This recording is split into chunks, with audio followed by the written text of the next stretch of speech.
It began with a river that had watched centuries pass in silence. The Rhine, wide and cold, rolled through Germany like a steel grey ribbon, carrying the weight of empires, kings, merchants, and memories. For generations, it had been a boundary, a shield, a symbol. But in the early spring of 1945, it became something else entirely. The last barrier between the crumbling German army and the relentless American advance. The land on both sides of the river was scarred by months of fighting. Villages lay quiet beneath the soft haze of smoke drifting from distant shelling. Roads were empty except for the occasional truck limping through the mist. Bridges were watched 24 hours a day, guarded like the final threads holding a nation together. For the German command, one order was clear beyond any doubt. When the Allies reached the Rhine, every bridge must fall. But war has a habit of defying expectations. As American units pushed deeper into Germany, they approached the river with a sense of grim determination. They had fought through hedgerows, forests, mountains, and towns. They had seen friends fall. They had endured winter's rage and the chaos of the Bulge. The Rhine felt like the final chapter, a line that, once crossed, would open the heart of the enemy's homeland. Yet no one believed they would find a bridge still standing. And then, through the morning haze, they saw it. A long steel structure stretching across the river like a skeleton of iron and defiance. The Ludendorff Bridge at Remagen, battered, damaged, but still intact. Smoke drifted from its beams. Chunks of roadway were missing. German engineers had tried to destroy it, tried desperately to erase it from existence. But the river refused to swallow it. For the Americans, the sight did not feel real. A bridge across the Rhine meant possibility. A bridge across the Rhine meant opportunity. A bridge across the Rhine meant history shifting beneath their boots. But crossing it would mean stepping into a killing zone. German defenders lined the cliffs on either side, bracing for the inevitable. Machine gun nests waited among shattered buildings. Mortars were zeroed in. Snipers watched from church towers. Every inch of land around Remagen had become a trap laid with the precision of desperation. The Americans understood the danger. And they advanced anyway. Soldiers sprinted across open ground as artillery thundered overhead. Engineers crawled beneath the bridge, praying the damaged supports would hold. Tanks moved forward cautiously, their treads clanking like iron hearts in the fog.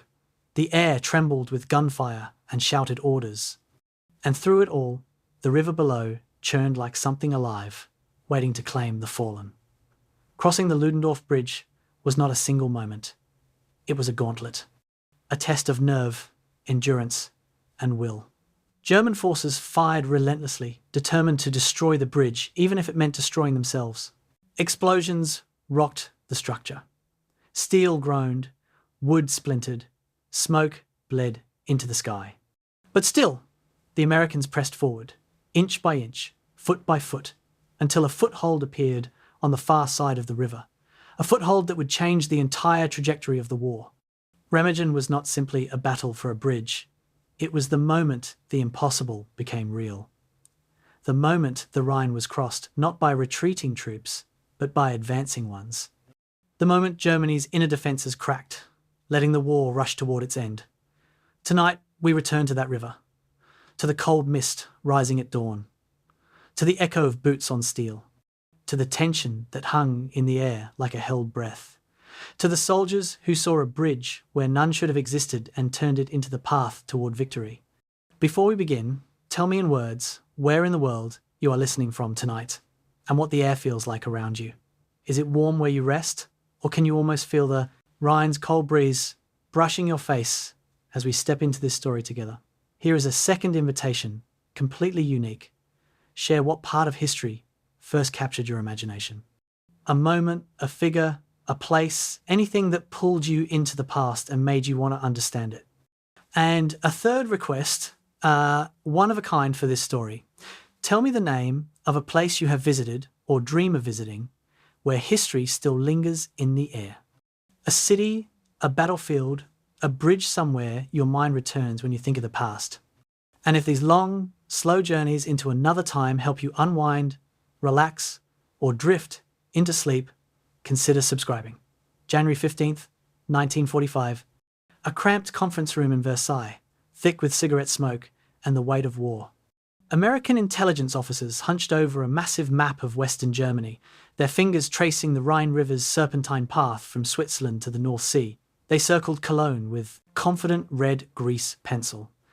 They marked Koblenz, Mainz, Düsseldorf cities whose bridges carried the lifeblood of German industry and military retreat. Then one officer's finger paused at a small town halfway between the major objectives, a place most of them couldn't pronounce correctly. Someone asked about Remagen. Another officer shrugged, drew a literal question mark on the map, and moved on. In that moment of strategic indifference, the stage was set for one of the war's most consequential accidents. The bridge at Remagen, a structure deemed too insignificant to warrant serious planning, would soon become the most fought-over span in Europe. The Ludendorff Bridge stood where it had since 1918, a railroad crossing named after the German general who commanded the Western Front in the Great War's final catastrophic year. It stretched 1,069 feet across the Rhine, at a point where the river narrowed to just 300 metres wider than 3 football fields, but narrow by Rhine standards. 2 massive stone towers anchored each end, Gothic and fortress-like, containing rooms for guards and equipment. The bridge's blackened steel framework carried 2 railroad tracks across the water, suspended from a series of arched spans that gave it a distinctive silhouette against the Rhineland sky. For 27 years, it had served a simple purpose: moving coal from the Ruhr industrial region across the river and into the transportation network that fed German cities. It was infrastructure, unglamorous and utilitarian.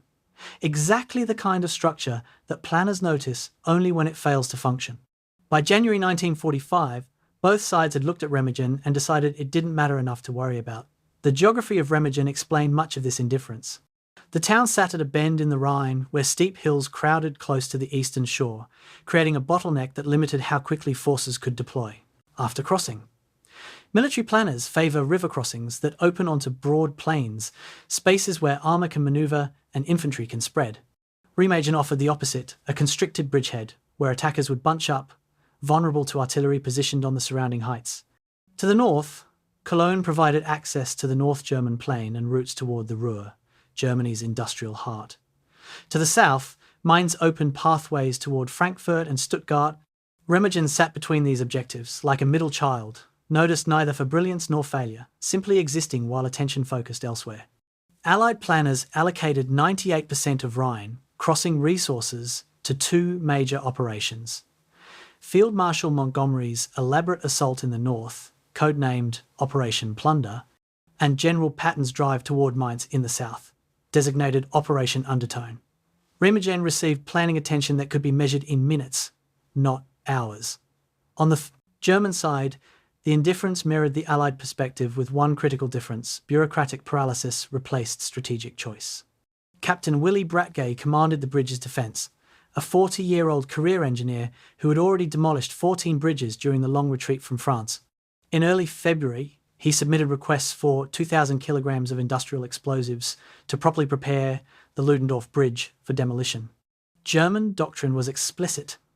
Every Rhine bridge must be prepared for destruction, with multiple redundant systems ensuring no bridge fell into enemy hands intact. Bratgay knew exactly what was required, because he'd done it 14 times before. But by February 1945, the Wehrmacht's supply system had collapsed into competing fiefdoms where local commanders hoarded resources and central planning existed only on paper. Bratgay received 600 kilograms of inferior dynamite, less than a third of what he'd requested. When he protested, he was told the remainder had been diverted to defending the Ruhr industrial fortifications. The bridge he was supposed to destroy had been sacrificed to defend the region it was built to serve. The command structure surrounding Remagen resembled a bureaucratic nightmare more than a military organisation. Army Group B held overall responsibility for the Rhine's central sector, but specific authority over individual bridges fragmented across multiple headquarters. The local garrison commander believed he controlled the bridge. The regional engineering officer thought demolition fell under his authority. The combat zone commander assumed he would give the final destruction order.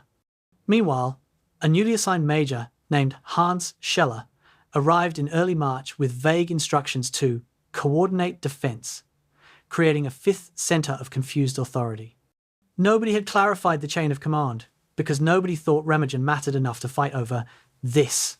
Bureaucratic ambiguity, which would have been merely inefficient in peacetime, became catastrophic under the pressure of military collapse. By March 1st, 5 different officers believed they had authority over the Ludendorff Bridge, and none of them had sufficient resources to properly defend or destroy it. The strategic assessment that dismissed Remagen wasn't entirely wrong, it simply failed to account for chaos. Military planning assumes rational actors making optimal decisions under pressure. It assumes supply lines function, communications work, and orders travel up and down chains of command in predictable timeframes. By March 1945, none of these assumptions held for the Wehrmacht.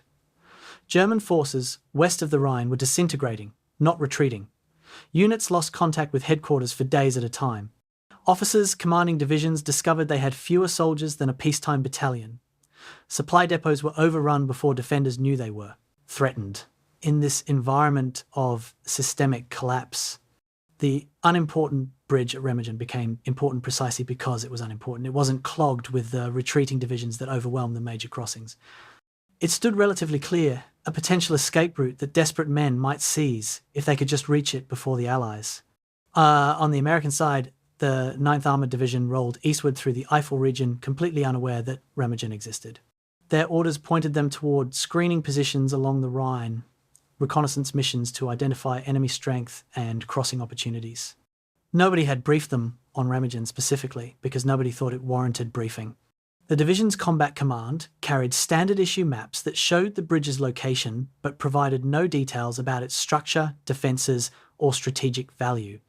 Soldiers knew they were approaching the Rhine, the Great Barrier, the objective that had defined Allied planning since the breakout from Normandy. But which bridge they might encounter, which town they might enter first, remained open questions that would be answered by the accident of routes chosen and resistance encountered. War follows plans until contact with the enemy, and then it follows whatever path chaos carves.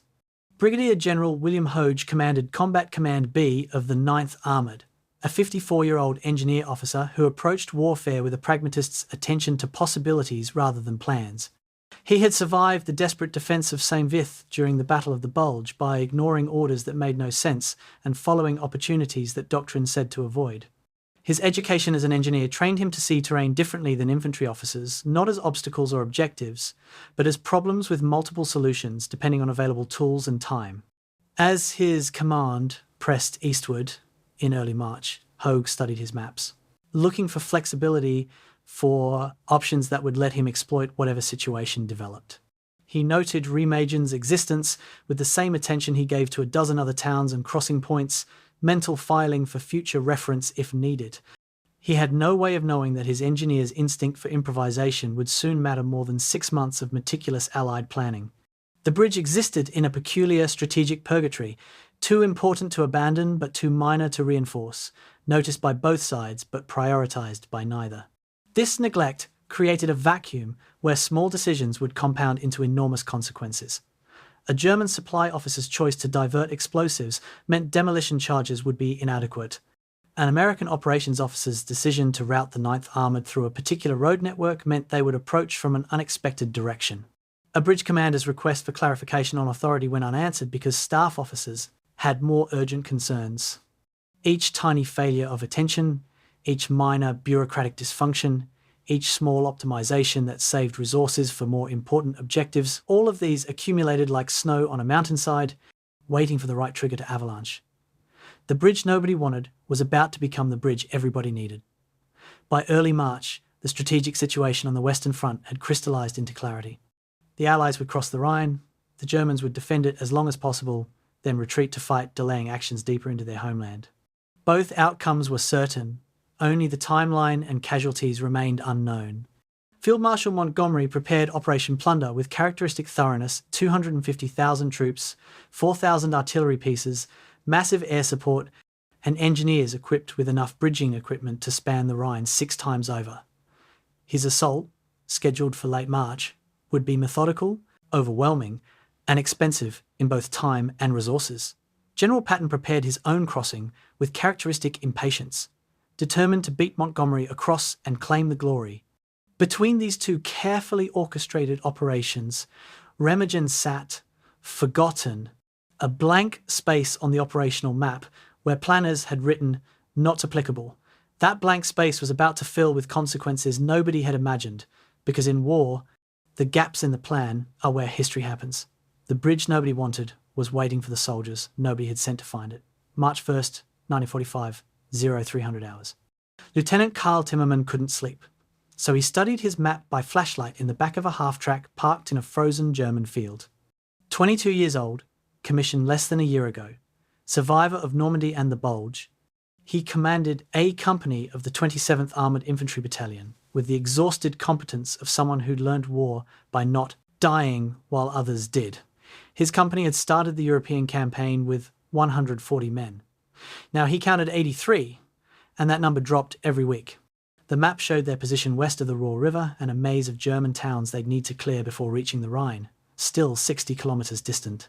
Standard planning doctrine suggested this would take 2 weeks minimum, grinding urban combat consuming days per town.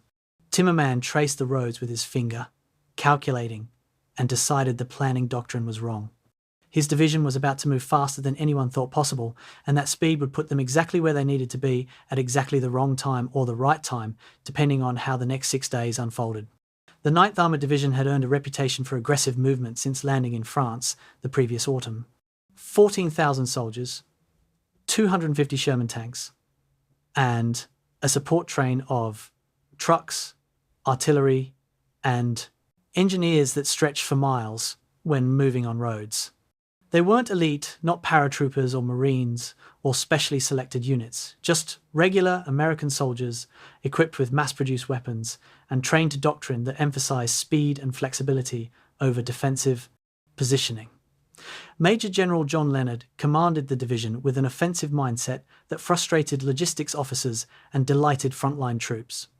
He interpreted orders for reconnaissance as permission for armed raids, turned screening operations into penetration attacks, and generally behaved as though the enemy's plans were obstacles to ignore rather than threats to respect. This attitude had earned the division commendations and casualties in roughly equal measure. Now, poised on the Ruhr River in early March, Leonard saw an opportunity. German resistance was crumbling. The retreating Wehrmacht left pockets of defenders that fought for hours, then surrendered or ran. Between these pockets stretched empty spaces where speed mattered more than strength.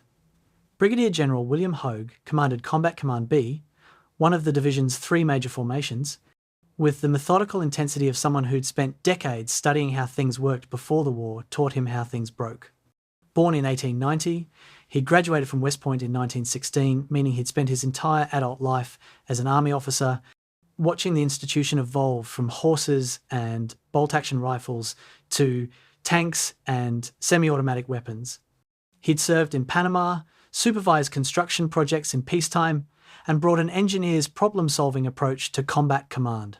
Where other officers saw terrain as something to control, Hogue saw systems of roads, bridges, rivers, and buildings that could be manipulated to advantage. He'd proven this mindset at St. Vith during the Bulge, holding a critical road junction for 6 days against overwhelming German forces by improvising defences from broken vehicles and debris. Now, he studied the approaches to the Rhine with the same systematic attention, looking for leverage points where small forces could achieve disproportionate results. The Ruhr River crossing on March 1st shattered German defensive plans through sheer speed. Allied intelligence estimated the crossing would require 48 hours of preparation, artillery bombardment, and deliberate assault. Combat Command B needed 11 hours. Engineers threw bridges across the Ruhr, while infantry waded through chest-deep water under covering fire from tanks positioned on the western bank. German defenders, expecting the standard 2-day bombardment, found themselves overrun while still distributing ammunition. By dawn on March 2nd, Hoge's forces held a bridgehead 4 miles deep, and the advance toward the Rhine had begun ahead of schedule. Timmerman's A Company led the column, riding in half-tracks with infantry following in trucks, racing through German towns that fell in hours rather than days. The standard doctrine called for clearing buildings methodically, room by room, a procedure that took trained infantry about 4 hours per city block. Timmerman's men drove through town centres, fired at windows that might contain snipers, and kept moving. Buildings that returned fire got bypassed, surrounded, and left for follow-up units to clear.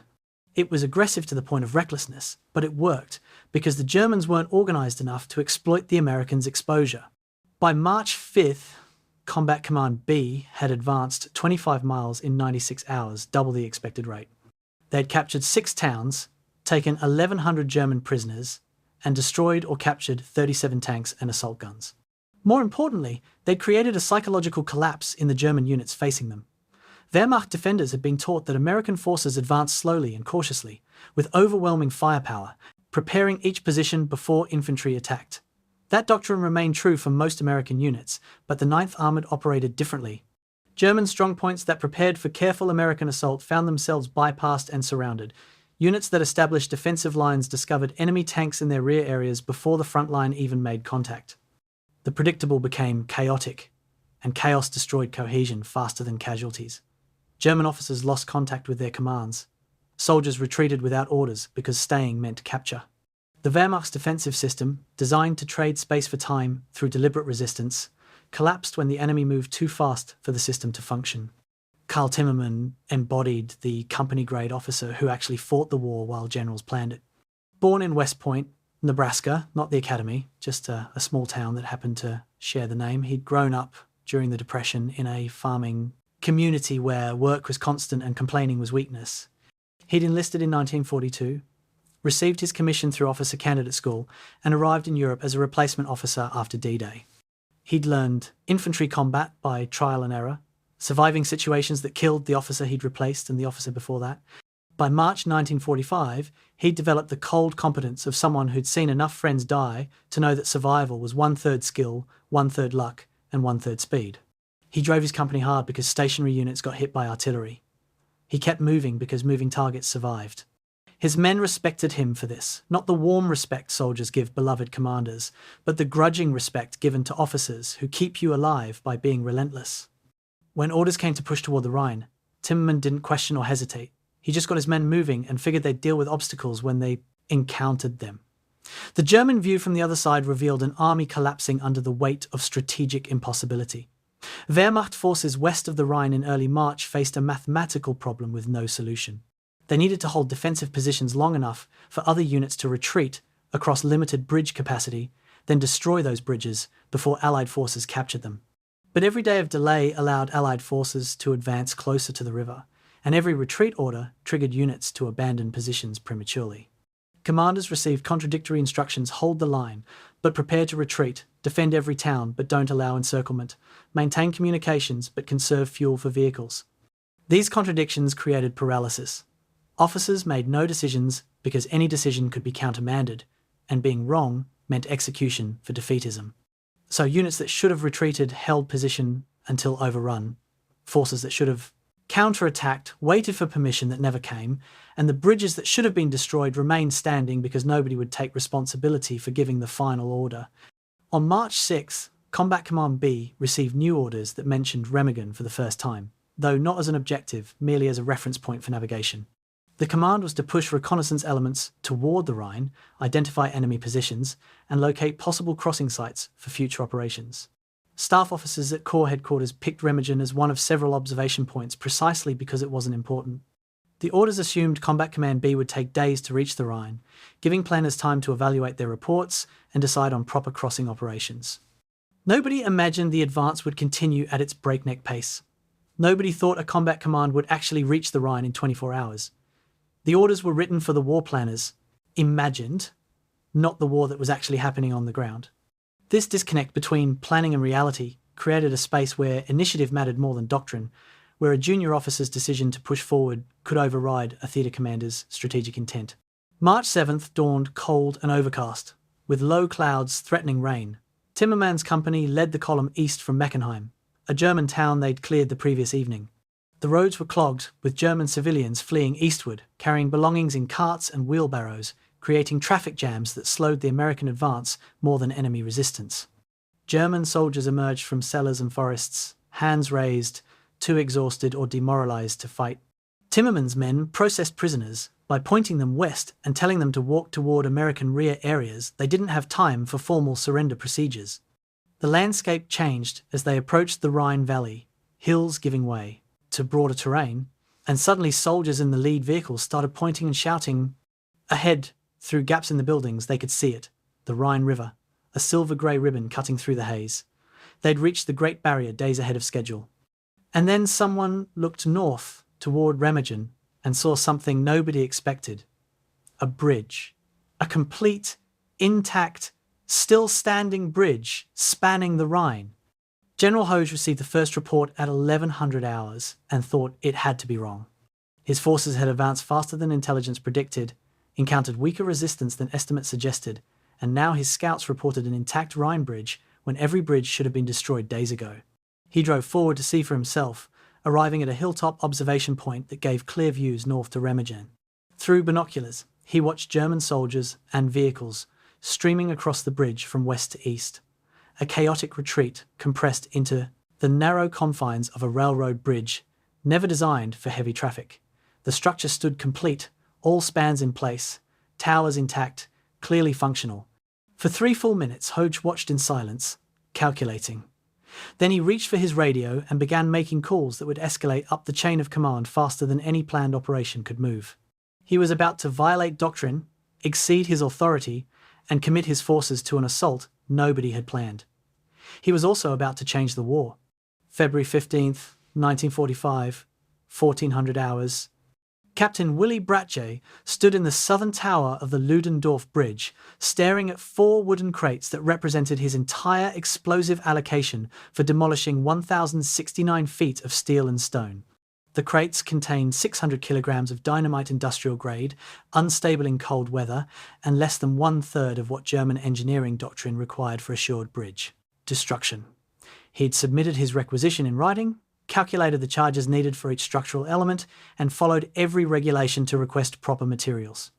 The supply system had responded with a fraction of what he needed and a form letter explaining that explosives were diverted to higher priority defensive installations. Bratke was 40 years old, a career engineer officer who'd spent 23 years learning how to build structures and how to destroy them. He'd demolished 14 bridges during the Wehrmacht's long retreat from France without a single failure. Now he stood looking at inadequate materials and knowing, with the cold certainty of technical expertise, that what he'd been given might not work when the moment came. The bridge's demolition plan existed on paper, a detailed schematic showing where charges would be placed, how detonation circuits would connect, and what backup systems would ensure success. 2 main chambers had been built into the stone piers during original construction in 1918, specifically designed to hold explosive charges that would drop the centre span if military necessity required. These chambers, each the size of a small room, should contain zinc boxes filled with 800 kilograms of industrial-grade explosives, 1,600 kilograms total for the 2 main piers. Supplemental charges were supposed to be placed on the approach spans, smaller explosions that would drop the entry sections even if the main span survived. The electrical detonation system, buried in waterproof conduits, connected all charges to a control panel in the western tower where an engineer could trigger simultaneous explosion with a single switch. Backup systems, manual fuses, time delay devices, and secondary electrical circuits provided redundancy so that even if the primary system failed, alternatives existed. German engineering was thorough and proud, designed to account for combat damage and human error. Reality, however, bore little resemblance to the plan. The 600 kilograms Bratke actually received filled less than half of one main chamber, leaving the second chamber nearly empty. He distributed what he had as best he could, creating a primary charge that might drop one side of the centre span if conditions were perfect, no supplemental charges for approach spans, no redundant explosives if the first attempt failed. The electrical system existed but had never been properly tested because testing required explosives nobody would spare for a rehearsal. The backup fuses were old stock, manufactured in 1939, their reliability questionable after 6 years of storage in damp conditions. Every professional instinct Bratke possessed screamed that this was inadequate, that the bridge would likely survive any detonation attempt, that he was being set up to fail. He documented everything in writing, maintained copies of his requisitions and the denial responses, and continued preparing the bridge as best he could with inadequate resources, because doing the job poorly was still better than not trying at all. The command situation surrounding the bridge made the technical problems worse by adding layers of bureaucratic confusion. 5 different officers believed they held authority over the Ludendorff Bridge between late February and early March, and none of them had established clear protocols for who would give demolition orders. The local Wehrmacht garrison commander, responsible for the town of Remagen, assumed he controlled all military installations in his district. The regional engineer officer, commanding the Bridge Defense Battalion, believed demolition decisions fell under his technical authority. The combat zone commander, controlling all forces within 50 kilometers, thought he had to approve any bridge destruction because it affected retreat routes. The Army Group B Chief of Staff insisted that no Rhine bridge could be destroyed without written authorization from field headquarters, because premature demolition would trap German forces on the western bank. And Major Hans Scheller, newly assigned to coordinate defense preparations, arrived with vague orders that seemed to grant him supervisory authority without actually defining what that supervision entailed. Scheller personified the Wehrmacht's late war dysfunction, an officer given responsibility without resources, authority without clarity, and orders that contradicted themselves. He'd been transferred from the Eastern Front, where he commanded a construction battalion building fortifications in Poland. His knowledge of bridge demolition was theoretical, learned from manuals rather than experience. His understanding of the local situation was minimal because he'd arrived only days before.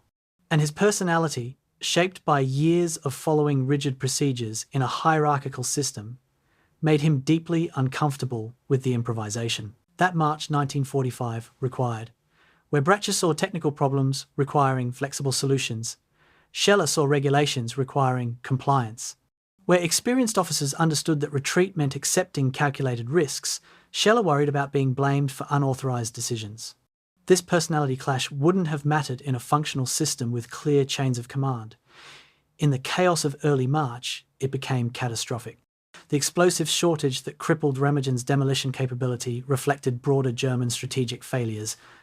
By February 1945, the Wehrmacht consumed ammunition and explosives faster than its damaged industrial base could produce them. Factories in the Ruhr operated at one-third capacity due to Allied bombing and raw material shortages. Rail networks, shattered by air attacks, struggled to move materials from factories to frontline units. And strategic priorities, dictated by Hitler's personal obsessions, diverted resources to prestige projects while tactical necessities went unfilled. The V-weapon program, Von flying bombs and V-2 rockets consumed 80% of German explosives production in early 1945, despite achieving negligible military impact. U-boat construction continued long after submarine warfare had been defeated, absorbed materials that could have armed infantry divisions, and the extensive fortifications being built to defend the Ruhr industrial region, fortifications that would never be completed, swallowed explosives by the ton. Bratke's requisition for Remagen bridge demolition charges went unfilled because somewhere in the supply chain, an officer decided that symbolic weapons and hopeless defences mattered more than preparing a functional bridge for destruction. March 1st brought new complications when combat engineers arrived to assist with demolition preparations, except they brought no additional explosives and seemed more interested in establishing defensive positions than preparing charges.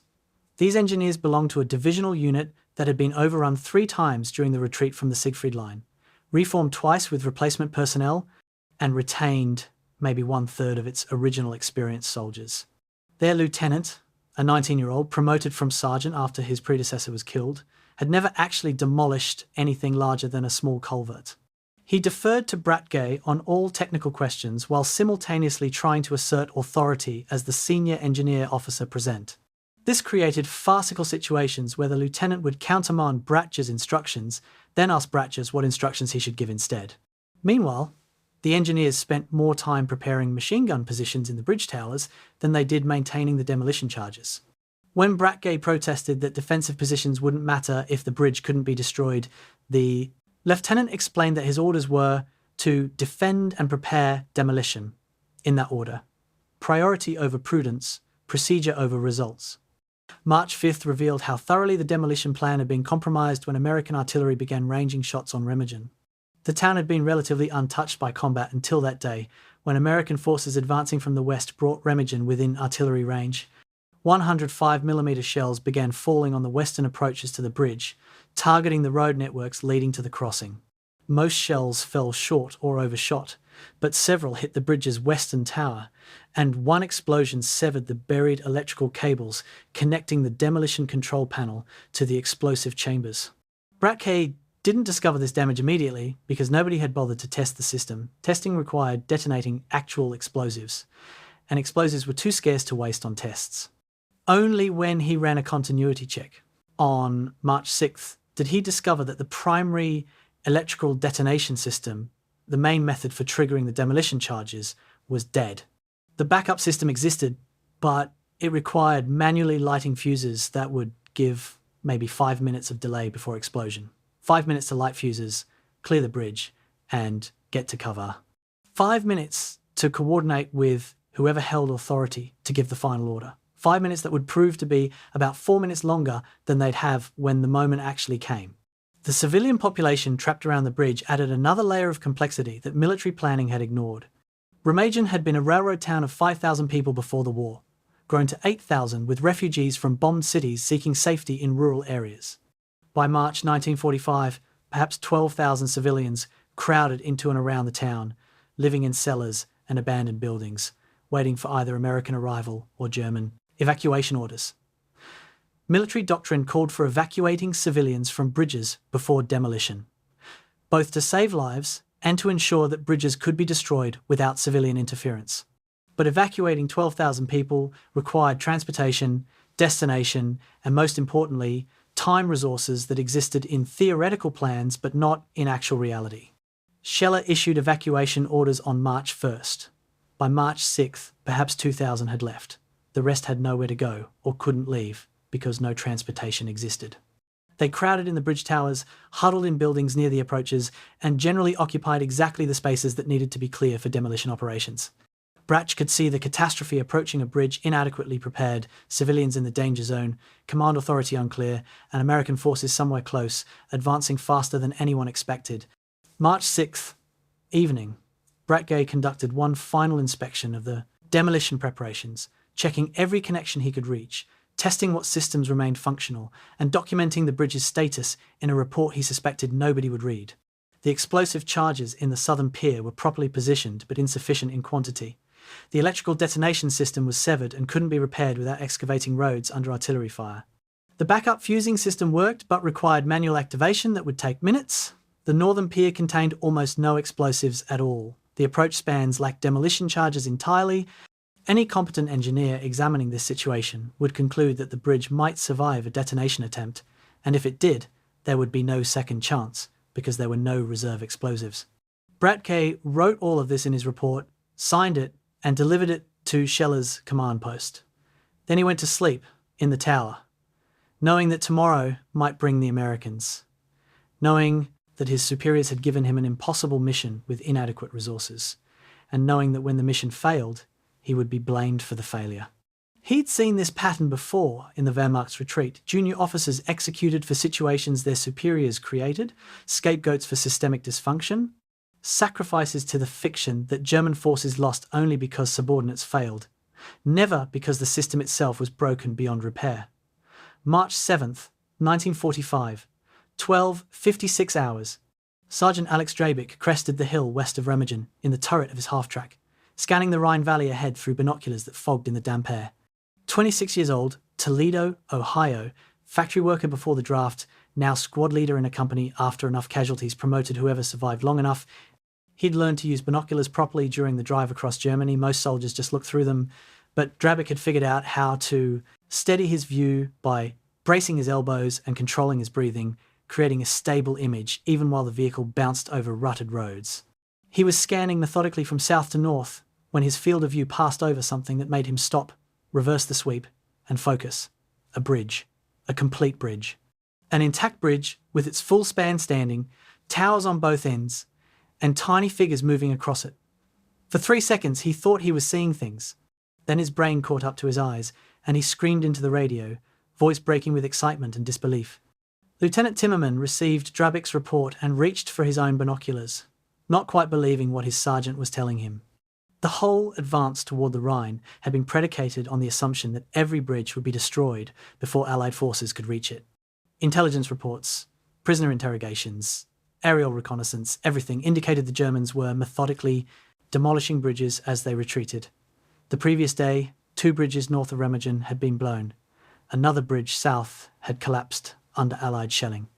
The Rhine was supposed to be a barrier, requiring deliberate crossing operations with bridging equipment, engineer support, and days of preparation.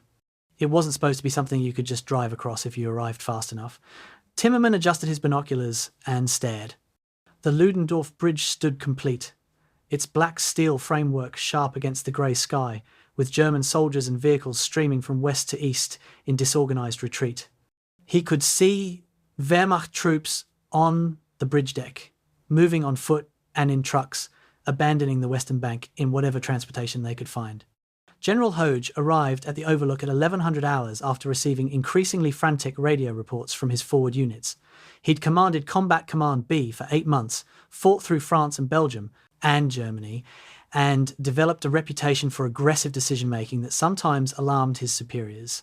But standing on that hill, looking at an intact Rhine bridge, even Hoge hesitated for a moment, understanding that what he did in the next few minutes would either justify his entire career or end it. He raised his binoculars and observed. The bridge stood. Germans were using it. No demolition charges appeared to have been placed, or if they had been placed, they hadn't been detonated, despite Americans now being visible on the western hills. Through binoculars, he could see German soldiers glancing west toward the American positions, clearly aware they were being observed, yet they continued crossing rather than destroying the bridge. It made no sense until Hoge realized the truth. Nobody on the German side was making decisions anymore. They were just retreating and hoping someone else would handle the bridge. 1300 hours. Radio crackled with increasingly urgent traffic as reports escalated up the chain of command. Timmerman to Hoge to Colonel Leonard Engerman to Major General John Leonard to Lieutenant General Courtney Hodges, each level of command receiving the news and making split-second decisions that doctrine said should require hours of planning. Timmerman asked permission to advance to the bridge. Hoge granted it in 90 seconds. Engerman confirmed without consulting higher authority. Leonard notified Corps headquarters and got verbal approval before written orders existed. Hodges, commanding 1st Army, heard the news and immediately ordered, "Grab it." The entire decision-making process from initial sighting to attack order consumed 54 minutes. 54 minutes to authorize an operation that should have required 6 to 12 hours of planning according to standard doctrine. Speed replaced procedure because everyone in the chain understood that hesitation meant watching the bridge explode while they waited for proper paperwork. 13-20 hours. Hoge issued detailed instructions to Timmerman with the clipped precision of someone who'd rehearsed bridge assaults in his mind but never expected to execute one under these circumstances. A. Company would lead the assault with infantry and engineers. B. Company would provide covering fire from the western hills. Tank destroyers would engage the eastern towers to suppress German defenders. Artillery would fire smoke rounds to create concealment, but avoid hitting the bridge structure itself. Nobody wanted to do the Germans' demolition job for them. Timmerman listened, mentally converting the general's instructions into specific orders for his platoons, and felt the cold weight of responsibility settling into his gut. He was being ordered to lead 120 men across a bridge that might explode at any second. A bridge that German defenders would certainly be ordered to destroy. A bridge that represented either the war's most spectacular tactical success or a death trap for everyone who attempted to cross it. 1340 hours. American artillery began firing smoke rounds that burst west of the bridge, creating a grey-white fog that drifted east on the wind. The smoke was supposed to conceal the American assault force as they moved down from the hills toward the bridge approach, but the wind was wrong, blowing most of the smoke away from the bridge or across it rather than in front of it. Timmerman's men moved anyway, running in a crouch through the streets of western Remagen, encountering scattered German soldiers who either surrendered immediately or ran toward the bridge. Civilians emerged from cellars, confused about whether to flee or stay, creating additional chaos in the streets. The company assembled at the western approach to the bridge, taking cover behind stone walls and damaged buildings, while Timmerman studied the structure with binoculars one more time. 1,069 feet to the eastern shore, 24 feet wide, railroad ties with gaps between showing the river below, machine gun positions visible in the eastern towers. German soldiers still on the bridge, some running, some walking, a few standing in confusion. 1350 hours. Timmerman received the final order. Take the bridge. He didn't make a speech or give his men time to think about what they were doing. He just stood up, pointed at the bridge, and started moving. Drabik saw his lieutenant go and followed immediately, because that's what squad leaders do when officers lead from the front. The rest of a company followed because soldiers follow movement more reliably than they follow orders, and suddenly 120 men were running toward a structure that might explode beneath them, running because stopping would make them targets, running because everyone else was running, running because speed was the only tactic that made sense when crossing ground where you can't take cover. German machine gunfire started almost immediately, traces sparking off steel framework and ricocheting at crazy angles, but the fire was scattered and poorly aimed, suggesting the defenders were as surprised by the assault as the attackers were nervous about making it. 14-12 hours. First demolition attempt. German engineers in the Western Tower triggered preliminary charges designed to drop the approach spans on the Remagen side. The explosion was enormous, throwing a section of the approach span 30 feet in the air, sending steel fragments spinning like shrapnel, creating a blast wave that knocked American soldiers flat and threw others against the bridge's side rails. Timmerman went down hard, ears ringing, thinking for a horrible second that the whole structure was collapsing. Then he realized he was still alive, the bridge deck was still beneath him, and the main span remained intact. The preliminary charges had destroyed the approach section but failed to isolate the main bridge, leaving gaps that infantrymen could jump across or engineers could plank over. The Germans had just wasted their first chance at demolition and achieved only a minor obstacle that would delay, not stop, the assault. 18 hours. Timmerman reached the mid-span point, the most exposed position on the entire bridge, where soldiers were maximum distance from both shores and maximum visible to defenders. This was the moment where rational tactical thinking suggested going to ground, taking cover behind the bridge's structural elements and suppressing enemy fire before continuing. But Timmerman understood something crucial. Stopping meant becoming static targets for whatever demolition attempt came next. He kept moving, sprinting, despite exhaustion, and his men followed. Dreybig actually pulled ahead, running faster than his lieutenant, weaving between the bridge's support beams in a pattern that made him harder to hit. Behind them, B Company soldiers fired suppressing fire at the eastern towers, their bullets sparking off stone and steel, more noise than accuracy, but enough to make German defenders duck instead of aim carefully. The entire assault became a race between American speed and German desperation, a question of whether defenders could organize demolition before attackers reached the eastern shore. 24 hours. Dreybig's boots hit the eastern bank of the Rhine, first Allied soldier across Germany's greatest natural barrier. Behind him, 20 more Americans reached the eastern shore within 90 seconds, fanning out to find cover, engaging German soldiers who seemed more interested in running than fighting. Timmerman arrived, breathing hard, and had just enough time to process that they'd actually made it across before the second demolition attempt happened. The explosion was vastly larger than the first, a concussive blast that lifted the bridge deck 3 feet vertically, bending steel beams, snapping support cables, creating a rolling wave effect that travelled down the structure's length. Soldiers on the bridge went airborne, slammed back down onto railroad ties, grabbed for handholds to avoid falling through gaps into the Rhine. The sound was physical, a pressure wave that caused ears to bleed and men to vomit from the concussion. The bridge swayed, groaned, seemed to hang in a moment of indecision where physics determined whether steel would hold or fail, and then, impossibly, miraculously, the structure settled back into place. Damaged, weakened, but standing. The bridge had survived. The Germans were out of explosives, and the Americans were across the Rhine.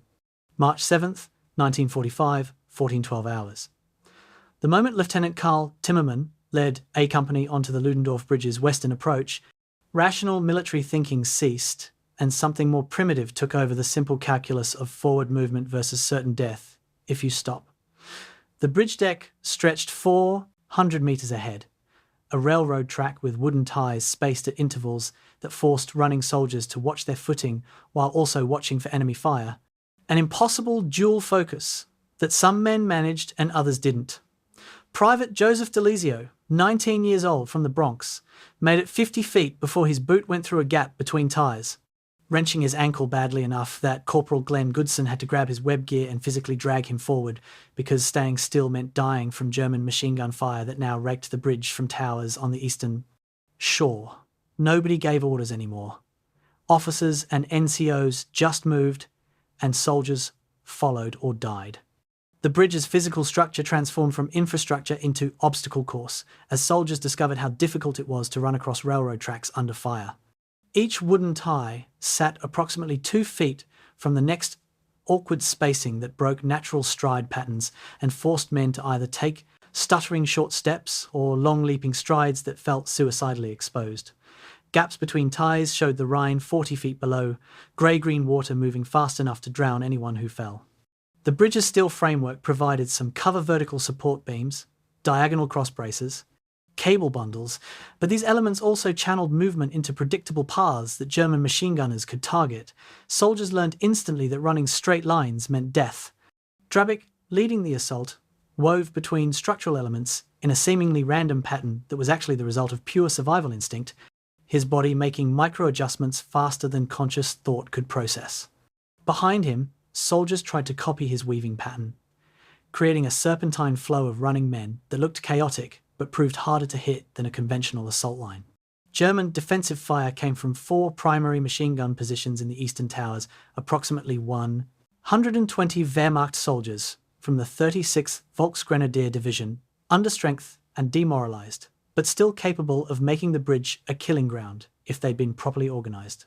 But they weren't organized because nobody had expected American forces to actually attempt crossing an intact bridge without artillery preparation or heavy weapons support. German doctrine assumed bridge assaults would follow, careful planning would include engineer units with specialized equipment, would be methodical operations taking hours to develop. The sight of American infantry simply running straight at them created temporary paralysis in the German defenders. A few seconds of confusion about whether this was an actual assault or some kind of reconnaissance probe or possibly a mistake. Those few seconds of hesitation allowed the first wave of Americans to get 40 meters onto the bridge before sustained fire began. And by then, momentum had taken over on both sides. Americans committed to crossing, Germans committed to stopping them. 14 hours. The first preliminary demolition charge exploded without warning. A blast that originated from charges placed under the western approach span, designed to drop that section and create a gap preventing vehicle traffic from reaching the main bridge. The explosion succeeded in destroying approximately 20 meters of approach span, throwing steel and concrete fragments in all directions, creating a mushroom cloud of smoke and debris that momentarily obscured the entire western end of the bridge. Timmerman was approximately 70 meters onto the main span when the blast hit. The concussion wave threw him forward, slamming him face first onto the railroad ties hard enough to break his nose and crack 2 teeth. Blood filled his mouth as he pushed himself back up, momentarily disoriented, thinking stupidly that the bridge was supposed to explode behind him, not in front, confused about direction until he realized the Germans had blown the approach, not the main span.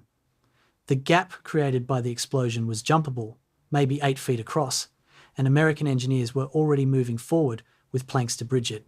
The psychological impact of that first explosion proved as significant as its physical damage. Every soldier on the bridge had been running forward while simultaneously waiting for the structure to explode beneath them, a double bind of movement and anticipation that created almost unbearable tension. When the explosion actually came, there was an instant of relief. The feared event had happened. They'd survived it. The anticipation was over, followed immediately by the terrifying realization that there would probably be more explosions and no way to know when or where. Several soldiers froze completely, unable to process, continuing forward after the blast. Others ran faster, as though speed could outrace explosions. Sergeant Drabick, already ahead of the main group, didn't even slow down. He'd made a calculation, probably unconscious, that the Germans had already triggered one demolition attempt and might need time to prepare another, which meant the safest place was as far forward as possible before that next attempt. His instinct proved correct and probably saved lives, because soldiers who followed his lead got farther onto the bridge before the second, much larger explosion occurred. German defenders in the eastern towers watched the assault with mounting panic because they could see what American attackers couldn't. The bridge was supposed to have already been destroyed. Captain Bridgehead had triggered the electrical demolition system twice, with no result, then sent engineers to manually light the backup fuses, which had finally produced the preliminary explosion that destroyed the approach span but left the main structure intact. Now, he was screaming contradictory orders: destroy the bridge, hold your positions, concentrate fire on the Americans, fall back across the bridge, find more explosives, defend the eastern shore. Officers around him were equally confused, because nobody knew whether their orders were to defend the bridge intact for retreating German troops or destroy it to stop American advance. This command confusion created fractured defensive fire that was dangerous but not coordinated, individual machine gunners shooting at targets of opportunity rather than executing planned fields of fire that would have made the bridge truly impassable. 18 hours. Timmerman reached the bridge's mid-span point, the structural center of the crossing where the deck rose slightly in an arch, before descending toward the eastern shore. From this position, he could see both the western approach behind him, now obscured by smoke from the preliminary explosion, and the eastern towers ahead where muzzle flashes showed active defensive positions. The bridge swayed slightly underfoot, a movement that might have been normal, flexing under load, or might have been structural damage from the explosion, impossible to tell. Looking down through gaps in the deck, he saw the Rhine flowing fast beneath its surface, disturbed by cross-currents and eddies around the bridge's piers. Men who fell from here wouldn't drown peacefully. They'd be smashed against the piers or dragged under by currents their equipment weight. He deliberately looked away from the water and focused on the eastern shore, now less than 200 meters ahead, calculating that his company had maybe 2 more minutes of exposure before reaching cover. Behind the assault force, American supporting units worked with frantic urgency to exploit the initial success. Tank destroyers on the western hills fired high explosive rounds at the eastern towers, not accurately enough to hit the machine gun positions, but close enough to make defenders duck.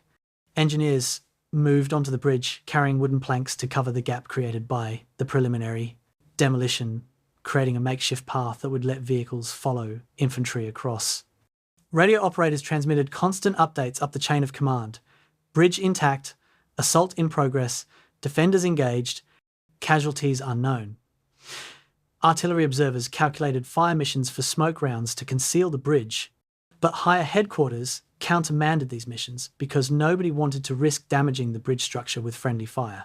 The entire operation balanced on the edge of disaster or success, with no middle ground either. They would take the eastern shore before the Germans organised effective demolition, or the bridge would explode and everyone on it would die. 24 hours. Sergeant Alex Drabick reached the eastern bank of the Rhine River ahead of all other American soldiers, becoming by accident of speed the first Allied soldier to cross Germany's greatest natural defensive barrier since Napoleon's armies crossed 2 centuries earlier. He didn't pause to mark the moment or consider its significance. He just kept running, driving into cover behind a stone wall, spotting German soldiers 30 meters away who seemed more focused on running than fighting. Behind him, approximately 25 more Americans reached the eastern shore within the next 90 seconds, spreading out automatically into assault positions, establishing a tiny bridgehead that was probably tactically insignificant and psychologically enormous. Timmerman arrived and immediately began organising defensive positions because he understood that reaching the eastern shore meant nothing if they couldn't hold it long enough for reinforcements to cross. 26 hours. The second demolition attempt. The explosion was vastly larger than the first, consuming approximately 500 kilograms of explosive in a single catastrophic blast that originated from charges placed in the southern pier of the bridge's main span. The explosion created a fireball that rose 100 feet into the air, a sound like thunder compressed into 2 seconds, and a shockwave that knocked soldiers flat on both shores. The bridge deck lifted 3 feet vertically, bent like a ribbon in wind, dropped back down at an angle, hung for a moment in seeming defiance of physics. Steel beams twisted. Support cables snapped with sounds like bullwhip cracks. Railroad ties shattered and fell into the Rhine. Soldiers on the bridge grabbed for any handhold, some succeeding, others sliding toward gaps that had opened in the deck, a few going over the side into the water where their chances of survival approached zero. The explosion seemed to last forever and no time at all, a moment of destruction that should have dropped the entire span into the river, but somehow, impossibly, miraculously didn't. The bridge settled back into place, damaged and weakened, but structurally intact, held together by engineering margins that 1918 construction standards had built into the design, and by sheer luck that the explosive charges had been inadequate and poorly positioned. Soldiers on the deck slowly stood up, checking themselves for injuries, realizing they were still alive, processing the impossible fact that they'd just survived an explosion specifically designed to kill everyone in their position. On the eastern shore, Timmerman looked back at the bridge and understood immediately that it wouldn't survive another crossing attempt, that whatever structural integrity remained was temporary, that every additional soldier who crossed was gambling their life on steel that was already failing. He grabbed his radio and transmitted the only message that mattered. Bridge intact, eastern shore secure. Send everyone. The race against time had become a race against physics, and physics was winning, but not fast enough to stop the American assault. The Ludendorff Bridge stood, barely, and that bare survival was enough. March 7th, 1945, 14:30 hours. Lieutenant Hugh Mott of the 9th Armoured Engineer Battalion received orders that made his stomach clench. Get to the bridge, dismantle any remaining explosives, and do it while American infantry was still crossing and German artillery was finding the range. 28 years old, Michigan native, civil engineer before the war who'd spent 18 months in Europe learning that building things and destroying things required identical knowledge applied in opposite directions. He grabbed his 10-man demolition team, loaded into a half-track, and drove toward the Ludendorff Bridge at speeds that felt suicidal, on roads clogged with American reinforcements moving forward and German prisoners moving back. Through gaps between buildings, he caught glimpses of the bridge, still standing but visibly damaged, its centre span sitting at a slight angle that suggested structural failure was imminent. His job was to crawl over that failing structure, locate unexploded German charges, and disarm them, while the bridge swayed beneath him and enemy artillery started arriving. It was exactly the kind of assignment that got engineers killed, while infantry got credit for the victory. The first shells fell at 14:45 hours, German 105mm artillery firing from positions on the eastern hills approximately 1.5 kilometers from the bridge. The initial rounds fell 200 meters short, splashing into the Rhine in gouts of water that showed the gunners were ranging their shots, walking fire toward the target through a process of adjustment and observation. American soldiers on the bridge and the eastern shore heard the distant thump of guns firing, counted seconds, then threw themselves flat as shells screamed overhead. The first barrage missed entirely. The second fell closer, 100 meters short. The third started hitting Remagen's western approaches, destroying buildings and killing civilians, who'd sheltered there thinking the town was safe. The mathematical inevitability of ranging fire meant German gunners would eventually hit the bridge. It was just a question of how many salvos they'd need to find the correct range, and whether American forces could get enough troops across before that happened. Every minute the bridge stood was a minute won in a contest where time had become the only resource that mattered. Mott's team reached the bridge at 1500 hours and found chaos that looked nothing like the orderly engineering operations they'd trained for. American infantry were still crossing in a steady stream, running in small groups, weapons at the ready, expecting the bridge to explode or collapse at any second.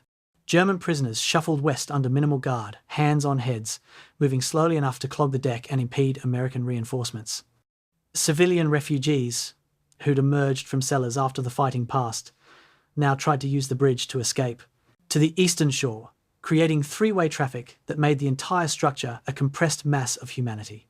And over everything hung the smell of explosive residue from the two detonation attempts, a bitter chemical odor that meant active charges might still be present, unstable and potentially triggered by vibration or electrical current.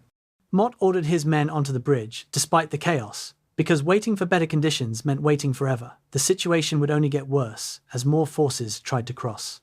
The demolition survey revealed technical details that would have been fascinating if they weren't terrifying. The bridge's main charges had been placed in chambers built into the southern pier, accessible through manholes in the deck that German engineers had left unsealed. Mott climbed down into the chamber with a flashlight and found approximately 100 kilograms of unexploded dynamite still packed around the pier's structural core, charges that hadn't detonated in the second explosion because the electrical system had failed and the backup fuses had been inadequate. The explosives were old, manufactured in the late 1930s, sensitive to shock and temperature change, exactly the kind of unstable material that professional engineers handled with extreme caution under controlled conditions. Mott was being asked to handle it on a swaying bridge under artillery fire, with American infantry running overhead creating constant vibration. He did it anyway, because the alternative was leaving six-figure quantities of explosives in place where a stray shell or structural failure could detonate them and drop the entire bridge. 15-20 hours, American engineers cut through electrical cables, snaking through the bridge's structural elements, severing potential detonation circuits that might still be active. They pulled fuses from charges placed on approach spans. They carefully extracted dynamite blocks from chambers where German engineers had packed them for maximum structural effect, Each charge removed was a small victory against catastrophic failure, but the work proceeded agonizingly slowly because explosive ordnance disposal allows no shortcuts. One mistake, cutting the wrong wire, jostling unstable dynamite too roughly, creating a spark near explosive vapor meant death for the engineer and probably everyone within 50 meters. Mott's team worked methodically while their nerves screamed at them to rush. Professional training overriding survival instinct, doing the job correctly because doing it fast and wrong would be worse than not doing it at all. They found and removed 37 separate charges between 1500 and 1800 hours, working through 3 solid hours while artillery fire intensified and the bridge groaned under increasing traffic. The structural condition of the bridge concerned engineers almost as much as unexploded charges. The second German demolition attempt had achieved approximately 40% destruction of the southern span's load-bearing capacity, bending critical support beams and snapping cross braces that distributed weight across the structure.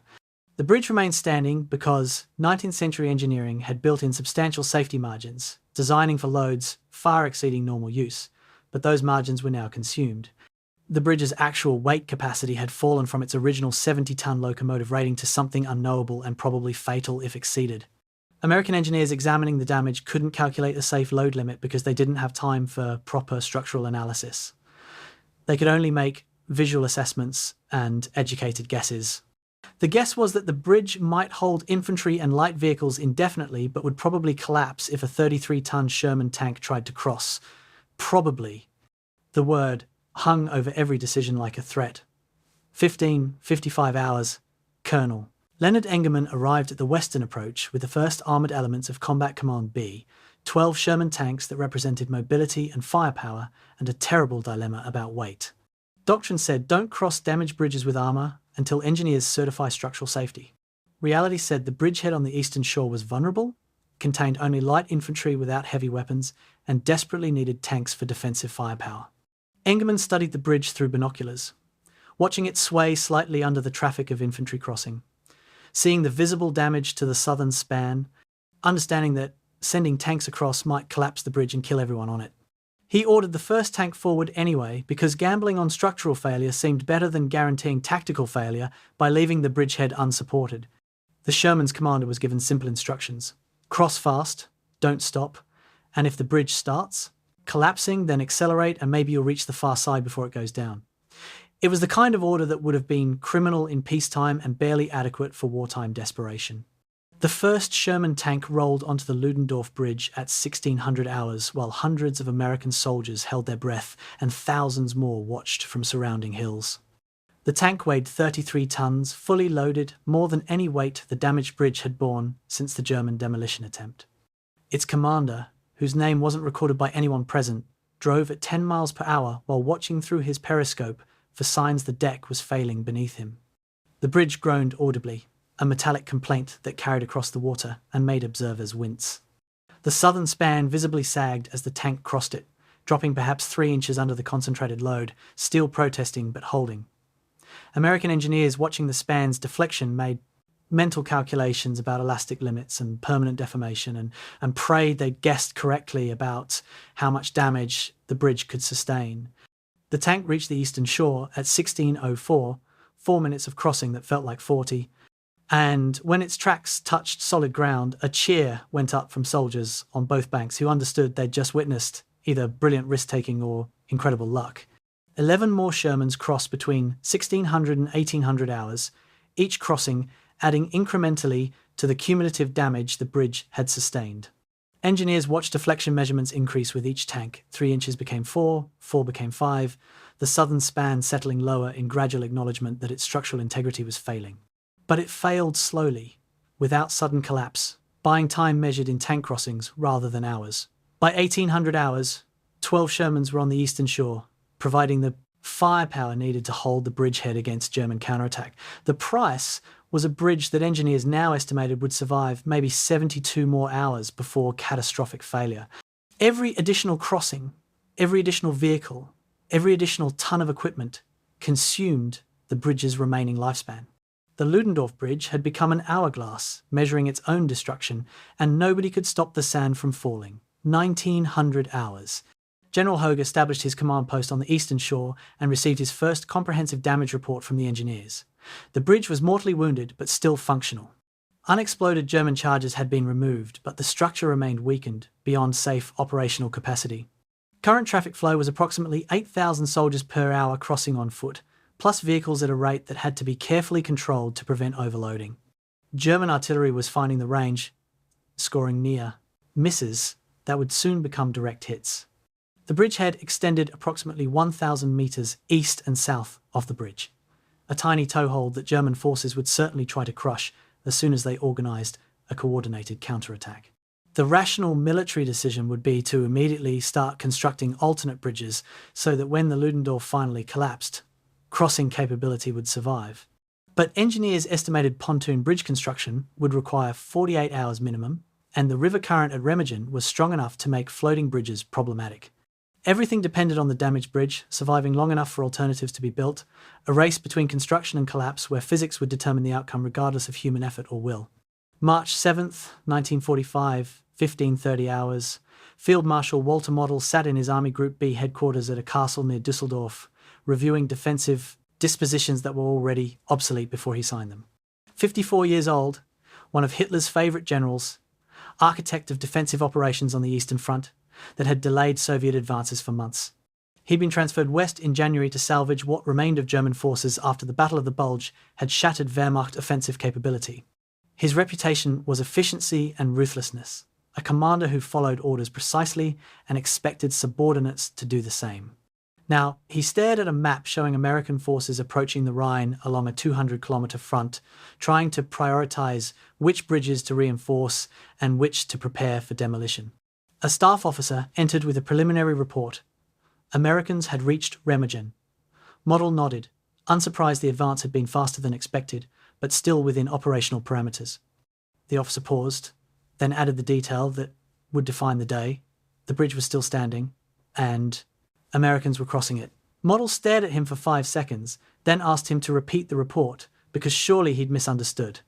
The next 90 minutes demonstrated how a centralised command structure becomes paralysed under crisis.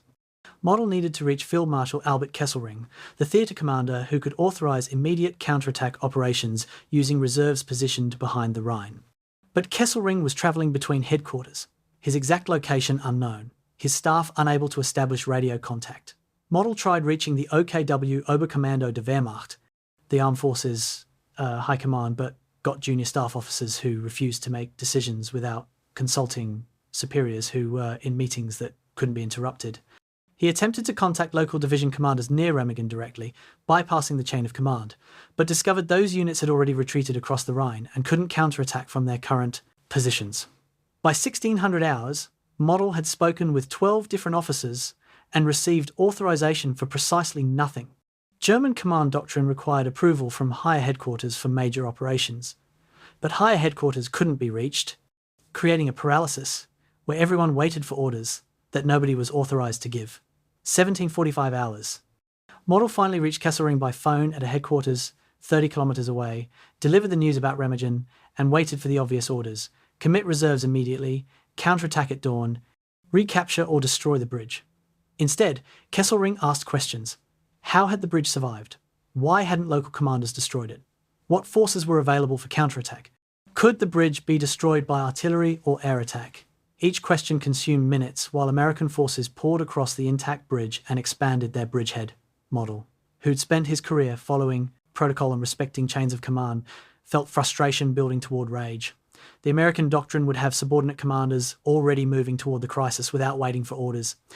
German doctrine required waiting for properly authorized instructions from appropriate headquarters. The difference between these approaches was measured in hours of delay that were translating directly into tactical catastrophe. 2,000 hours. Kesselring finally authorized Model to take appropriate action to deal with Remagen, a phrase so vague it meant everything and nothing, providing authorization without actually specifying what was authorized. Model immediately began drafting operational orders for a counterattack using the 11th Panzer Division, currently positioned 45 kilometers from Remagen, and the 3rd Panzer Grenadier Division, 60 kilometers distant. The attack would need 12 hours minimum to organize. Units had to be alerted, fuel trucks dispatched, ammunition distributed, routes coordinated, and artillery support arranged. The earliest possible attack time was 0800 hours on March 8th, 18 hours after Americans had captured the bridge. In those 18 hours, American forces would bring across enough troops to create a defensible bridgehead that an improvised counterattack probably couldn't crush. Model understood this but had no choice. Faster action required authority he didn't possess, resources he couldn't access, and a command system that could operate at speeds the Wehrmacht had never been designed to achieve. 20-30 hours. The phone call Model had been dreading, Hitler's headquarters demanding explanation. Not Hitler personally, but Martin Bormann, the Führer's secretary and gatekeeper, calling on Hitler's behalf to ask how the Remagen Bridge had fallen into American hands. Model provided a factual summary. Local commanders had failed to demolish the bridge properly. American forces had exploited the failure with unexpected speed. Counterattack operations were already being organised. Bormann listened without comment, then delivered Hitler's response.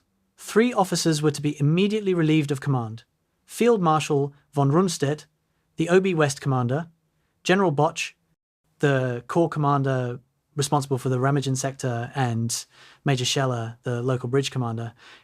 Additionally, Hitler demanded courts-martial for officers directly responsible for the bridge's capture. The relieving of senior officers was standard procedure after major failures.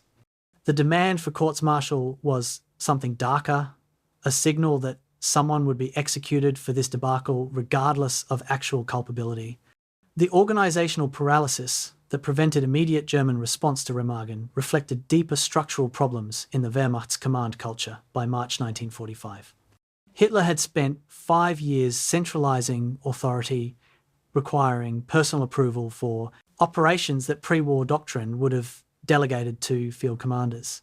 This centralisation worked adequately when Hitler could make decisions quickly, but by 1945 he was isolated in his Berlin bunker, sleeping irregular hours, holding meetings that started at midnight and ran until dawn, making decisions based on ideological fantasy rather than military reality. Orders from Hitler's headquarters often contradicted each other, reversed previous instructions, or commanded operations that were physically impossible. Junior officers learned that initiative was punished more harshly than inaction, that making decisions without authorization could result in execution for defeatism, that the safest course was always to wait for orders, even if waiting meant tactical failure. This created a military organisation that could follow prepared plans adequately but couldn't adapt to unexpected situations at the speed modern warfare required. The forces available near Remagen demonstrated how thoroughly German military capability had degraded by March 1945. The 11th Panzer Division, which Model intended to use for his counterattack, possessed 45 operational tanks, less than a third of its authorised strength. The 3rd Panzer Grenadier Division could field approximately 3,000 infantry, down from its authorised 10,000.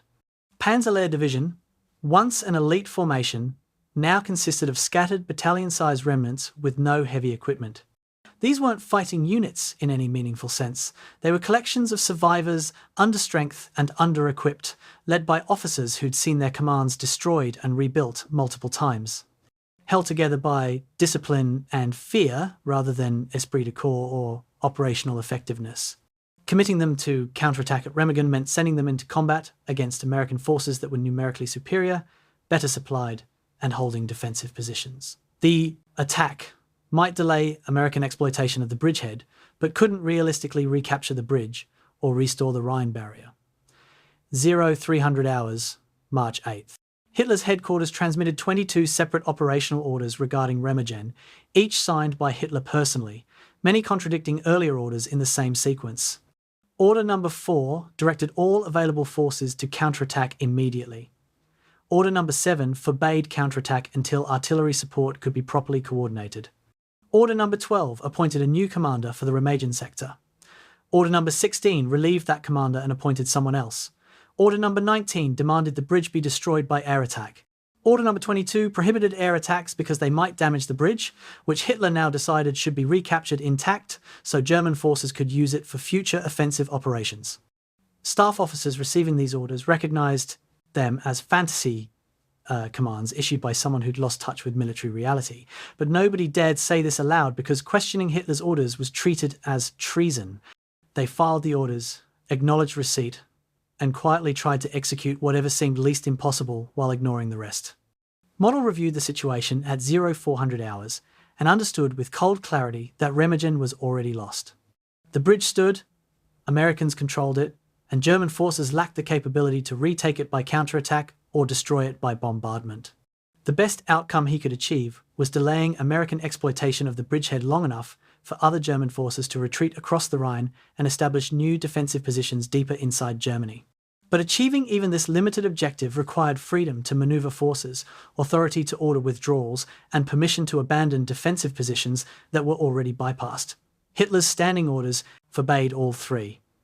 Model was expected to hold every position, counterattack every penetration, and defend every kilometre without retreating, all while lacking the forces necessary to do any of these things. He was commanding an army that existed primarily on organisational charts, fighting a war that had already been lost, following orders from a leader who descended into military delusion. And somewhere in this catastrophe, junior officers would be executed for failing to achieve what was never possible in the first place. The communications reaching German units near Remagen demonstrated the confusion perfectly. One battalion received orders to counterattack the bridge at dawn. 2 hours later, they received orders to establish defensive positions 3 kilometers from the bridge. An hour after that, orders arrived directing them to retreat to positions 10 kilometers east of the Rhine. When the battalion commander requested clarification about which orders to follow, he was told all 3 orders remained in effect, and he should use his judgment. But using judgment without explicit authorization could result in court-martial if superiors later decided his judgment was wrong. So the battalion did nothing, held position, and waited for someone else to make a decision. Exactly the kind of paralysis that had allowed Americans to capture the bridge in the first place. The Wehrmacht's command system had created an organization where thinking was punished and following orders was impossible because the orders contradicted themselves. Remagen wasn't just a tactical failure, it was a systemic collapse of military effectiveness where the organization itself had become the obstacle to successful operations. March 7th, 1945, 2300 hours, Supreme Headquarters, Allied Expeditionary Force, Versailles. Supreme Commander Dwight Eisenhower sat in his office reviewing the day's operational summaries when his aide interrupted with an urgent phone call from General Omar Bradley. Eisenhower took the receiver, expecting routine evening updates, frontline positions, casualty figures, logistics status reports. Instead, Bradley's voice carried unconcealed excitement as he delivered news that seemed impossible. First Army had captured an intact bridge across the Rhine at Remagen. American forces were on the eastern shore. The crossing was continuing. Eisenhower's immediate response became part of military legend. 2 words that captured surprise and recognition of opportunity. Hot damn. Then his general's mind engaged, and he started asking the questions that would determine whether Remagen became a brilliant exploitation or a dangerous distraction from carefully planned operations. How many troops across? What's the bridgehead size? Can we hold it? Can we reinforce it? Is the bridge stable? Bradley provided details that raised as many concerns as they solved. Approximately 8,000 troops had crossed by 2200 hours.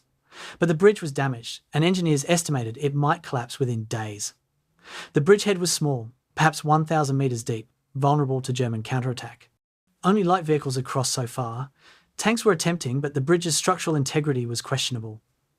German artillery was ranging on the bridge, and direct hits seemed inevitable within hours.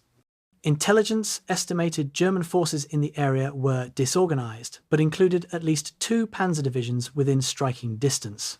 The picture Bradley painted was a spectacular tactical success, balanced on the edge of becoming a spectacular disaster if the bridge collapsed or Germans counterattacked effectively. Eisenhower listened, calculated, and made the first critical decision: reinforce immediately. Send everything First Army could spare. Turn the tactical success into operational advantage before Germans could organise coherent response. The decision to reinforce Remagen challenged months of careful planning for Rhine crossing operations. Field Marshal Montgomery's Operation Plunder, scheduled for late March, had consumed enormous resources in preparation. 250,000 troops allocated, 4,000 artillery pieces positioned, bridging equipment stockpiled. air support coordinated, logistics networks established. Montgomery had planned his Rhine crossing with characteristic thoroughness, designing an operation that would overwhelm German defences through careful preparation and massive force concentration. The plan was methodical, expensive, and almost certainly successful. It was also slow, scheduled for 17 days after Remagen's capture, and it committed most Allied resources to a single axis of advance in the north. Eisenhower's decision to reinforce Remagen meant diverting resources from Montgomery's operation, degrading its overwhelming force ratios, and potentially turning a sure success into a risky gamble. 0200 hours. March 8th. Eisenhower convened his senior commanders by secure telephone conference to discuss Remagen's implications. Montgomery's representative argued that Remagen was tactically interesting but strategically irrelevant, a bridgehead in poor terrain that wouldn't support rapid exploitation, a distraction from the main effort in the north. Patton's representative argued the opposite. Remagen proved Rhine bridges could be seized intact, suggested German defences were more fragile than intelligence estimated, and provided opportunity for aggressive exploitation that could end the war weeks earlier than planned.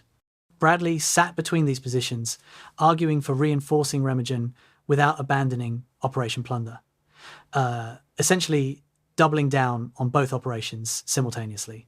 Eisenhower listened to all perspectives, then made his decision. He would split the difference, but lean toward exploitation. 5 divisions would divert to Remagen immediately, enough to expand and hold the bridgehead, but not enough to fully resource a major offensive from that position. Operation Plunder would continue as planned, but with reduced force margins. The strategic logic behind Eisenhower's decision balanced opportunity against risk. If Remagen could be held and expanded, it provided an unexpected crossing point that divided German defensive forces and created multiple threats they'd have to address simultaneously. German operational planning assumed the Rhine would be defended as an intact barrier with all forces concentrated against predictable Allied crossing attempts. Remagen broke that assumption, forcing Germans to defend both the established positions in the north and the unexpected penetration at Remagen. This division of forces would weaken both defensive efforts, potentially making both crossing operations easier. But this logic only worked if the Remagen bridgehead could be held, expanded, and supplied, all of which depended on a damaged bridge surviving, long enough for engineers to build alternatives. If the bridge collapsed before pontoon bridges could be completed, forces in the bridgehead would be isolated and vulnerable to concentrated German counterattack. Eisenhower was gambling that American engineering could outpace German artillery and structural physics. 0800 hours, March 8th. Eisenhower drafted orders diverting the 78th Infantry Division, 99th Infantry Division, and elements of the 2nd Armoured Division to Remagen. These forces represented approximately 50,000 additional troops, plus tanks, artillery, and support units. Moving them required reorganising supply lines that had been carefully positioned to support Montgomery's operation in the north. Truck convoys had to be redirected, fuel depots relocated, ammunition stocks redistributed, engineering equipment diverted. The logistics officers responsible for this reallocation protested that it would take 4 to 6 days to properly reposition resources, creating a window where forces at Remagen would be under strength and undersupplied. Eisenhower acknowledged the risk but ordered the movement anyway, understanding that opportunity in war doesn't wait for perfect logistics. Better to reinforce Remagen inadequately than to reinforce it perfectly but too late to matter. Montgomery's response to the Remagen reinforcement decision arrived by encrypted message at 1400 hours, March 8th. The Field Marshal was characteristically blunt.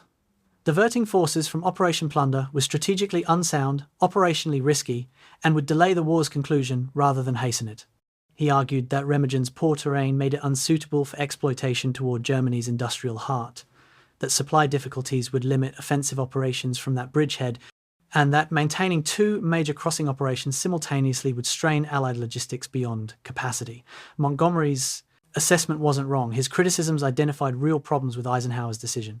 But they also reflected Montgomery's personality and planning style. He preferred overwhelming force applied methodically to calculated risks and aggressive exploitation. The 2 generals represented different philosophies of warfare, and Remagen forced Eisenhower to choose between them. He'd chosen opportunistic aggression over methodical certainty, accepting risks Montgomery considered unacceptable. Winston Churchill's reaction, delivered in a personal message to Eisenhower on March 9th, mixed congratulation with concern.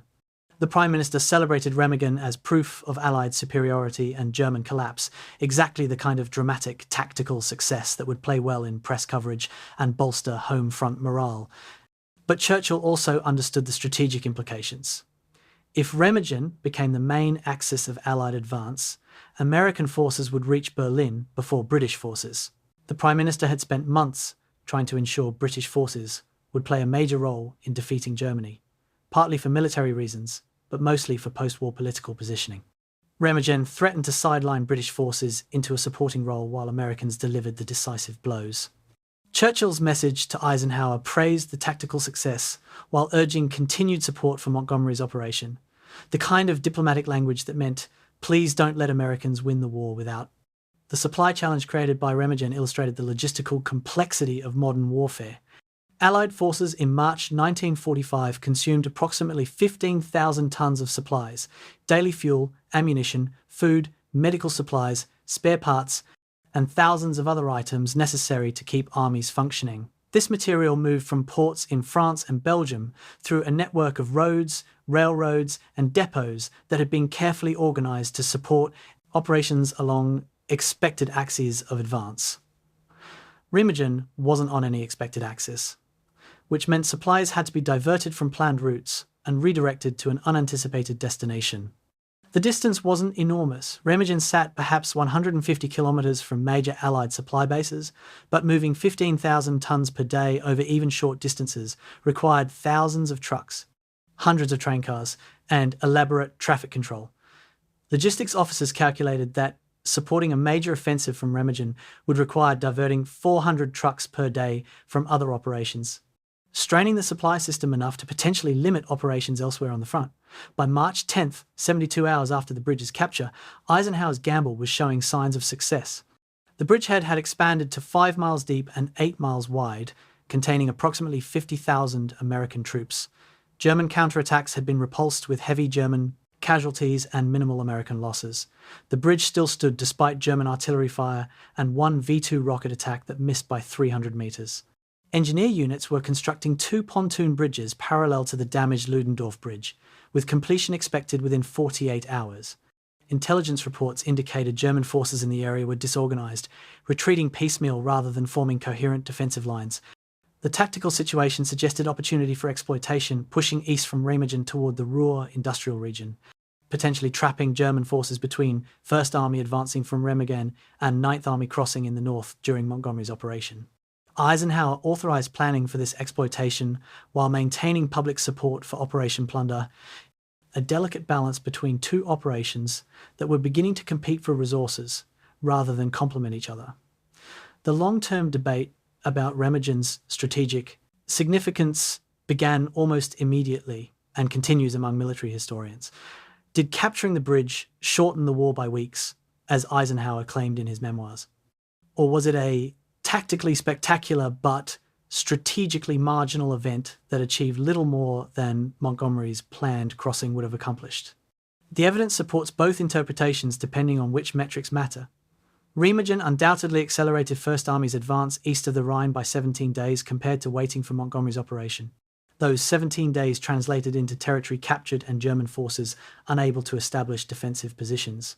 But Germany was already collapsing by March 1945. The question wasn't whether the Allies would win, but how quickly. Shortening the war by weeks saved Allied lives, but probably didn't change Germany's eventual surrender timing significantly. The real significance of Remagen may have been proving that rigid planning could be abandoned when opportunity appeared, that tactical success could be exploited even when it contradicted strategic plans, and that sometimes the greatest victories come from accidents properly handled rather than plans perfectly executed. March 8th, 1945, 0600 hours. Major John Conklin of the Army Corps of Engineers stood on the eastern shore of the Rhine, staring up at the Ludendorff Bridge's understructure with the focused intensity of someone performing a medical examination on a patient who probably wouldn't survive surgery. 42 years old, structural engineer from Pittsburgh before the war, veteran of bridge construction projects across 3 continents, he'd been ordered to assess the bridge's condition and estimate how long it could remain operational. What he saw made his professional instincts scream danger. support beams bent at angles that indicated plastic deformation, cross braces hanging by single bolts, cable bundles frayed to individual strands, and stress-crack spiderwebbing through steel that was supposed to be compression-resistant. The bridge had survived 2 German demolition attempts through a combination of inadequate explosives and 19th century over-engineering. Now, it was surviving through momentum and luck, neither of which were reliable engineering principles. Conklin began taking measurements and making calculations that would determine whether the most important bridge in Europe would stand another day or collapse within hours. The structural damage assessment revealed catastrophic compromise to the bridge's load-bearing capacity. The southern span, which had absorbed the main force of the second German demolition attempt, showed approximately 40% loss of structural integrity. 3 major crossbeams had been completely severed. The southern arch had deflected 4 inches from its original position, creating uneven load distribution that stressed components never designed for, those force vectors. Approximately 60 shell impacts from German artillery bombardment had added secondary damage shrapnel holes that weakened structural members, explosions that had bent support braces, and vibrations that had loosened bolts throughout the structure. Conklin's engineering assessment concluded that the bridge had already exceeded every safety margin in its design specifications and was operating in a failure mode where collapse wasn't a possibility but a certainty. The only question was timing, and timing depended on variables: traffic load, additional combat damage, environmental stress, metal fatigue that couldn't be precisely calculated without computer analysis that wouldn't exist for another generation. The traffic load crossing the bridge far exceeded any load the structure had been designed to handle. German engineers in 1918 had designed the Ludendorff Bridge for railroad traffic specifically for 70-ton locomotives pulling freight cars at speeds that distributed load gradually across the structure. American forces were using it for constant military traffic, infantry in groups that created concentrated point loads, vehicles that accelerated and braked, creating dynamic stress, and Sherman tanks, whose 33-ton weight, while less than design capacity, concentrated that weight onto tracked treads, creating focused pressure points. Conklin calculated that current traffic generated stress patterns the original designers never anticipated. The bridge wasn't just overloaded, it was being used in ways that violated every assumption underlying its structural design. It was the equivalent of driving a passenger car like a race car on off-road terrain. The vehicle might survive temporarily, but every minute of abuse consumed its remaining lifespan at accelerated rates. March 9th brought the first comprehensive engineering survey using specialized equipment airlifted to Remagen, specifically for bridge assessment. Engineers used surveying instruments to measure deflection under load, strain gauges to monitor stress in critical members, and acoustic sensors to detect internal cracking in structural steel. The data was worse than initial visual assessment suggested. The southern span was deflecting 3 inches vertically under the passage of each Sherman tank deflection that should have been perhaps half an inch for a properly functioning structure. This excessive deflection indicated the span was operating in a plastic deformation regime, meaning the steel was being permanently deformed rather than flexing elastically.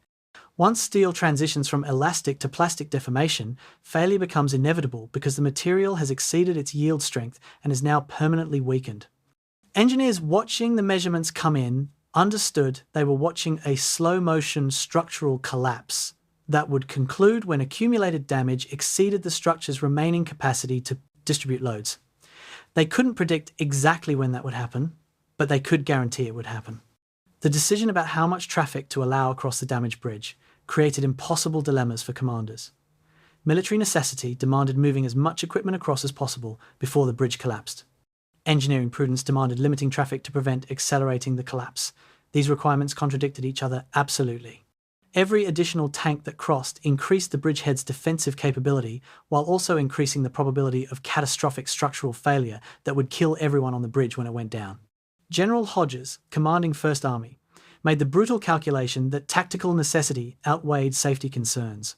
He ordered continued traffic at maximum sustainable rates, while engineers simultaneously constructed alternate crossings.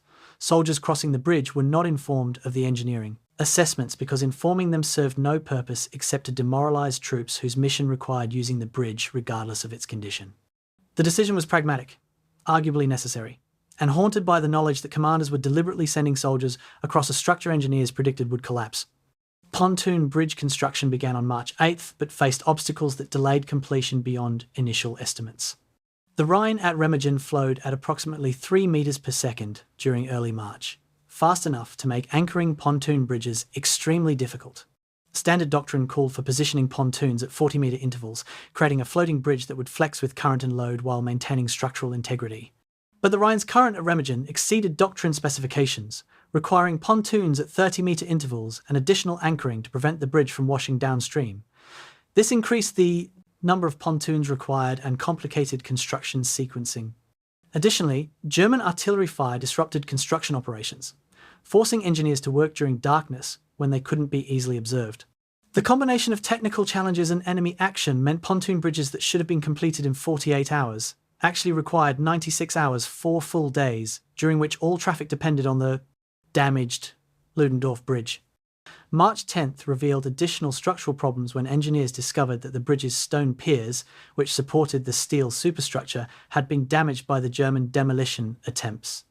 The explosive charges placed in the southern pier had created internal voids in the masonry, weakening the pier's compressive strength. Surface inspection showed no obvious damage, but acoustic testing revealed hollow spaces where solid stone should be.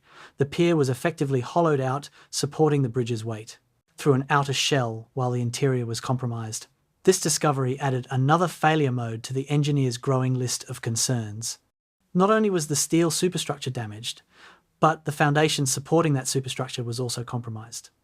The bridge could fail from the top down if steel members gave way, or from the bottom up if the piers collapsed. Engineers began emergency reinforcement of the piers by constructing concrete casings around them, essentially building new foundations while the bridge remained in use.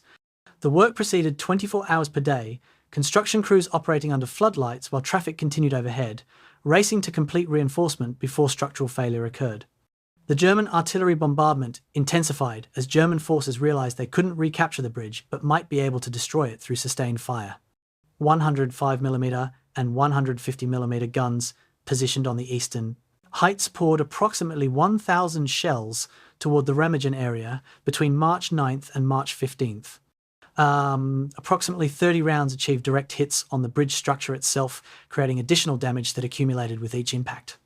American counter-battery fire attempted to suppress German guns, but the terrain favoured defenders, German artillery, could fire from positions with good overhead cover and quickly displace before American return fire arrived.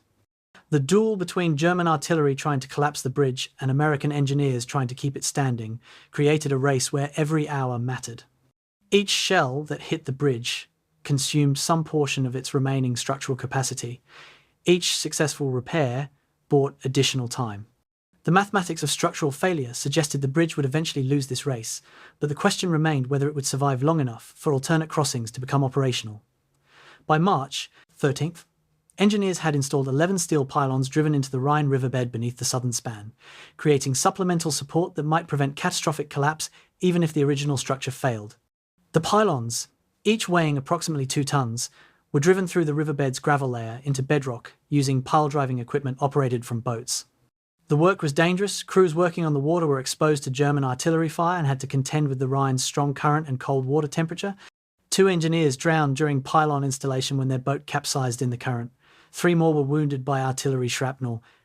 But the pylons were successfully installed and immediately began bearing load as the damaged southern span settled onto them. The pylons didn't restore the bridge's structural integrity, but they provided a backup load path that might prevent total collapse. Engineers watching the span's deflection measurements after pylon installation saw load partially redistributing to the supplemental supports, suggesting the pylons were functioning as designed. The bridge's structural condition remained critical, but the probability of catastrophic collapse decreased slightly with each pylon installed. March 15th brought a structural engineer's assessment that would prove prophetic. Major Conklin submitted a formal report estimating the bridge had 72 to 96 hours of remaining service life before catastrophic failure. His calculations were based on measured deflection rates, observed crack propagation, and theoretical models of metal fatigue under cyclic loading. The report concluded that continued traffic at current rates would consume all remaining structural capacity within 3 to 4 days. It recommended immediately ceasing vehicle traffic and limiting crossing to infantry only, which would extend service life but not prevent eventual collapse. Commanders receiving the report faced the final cruel calculus of Remagen.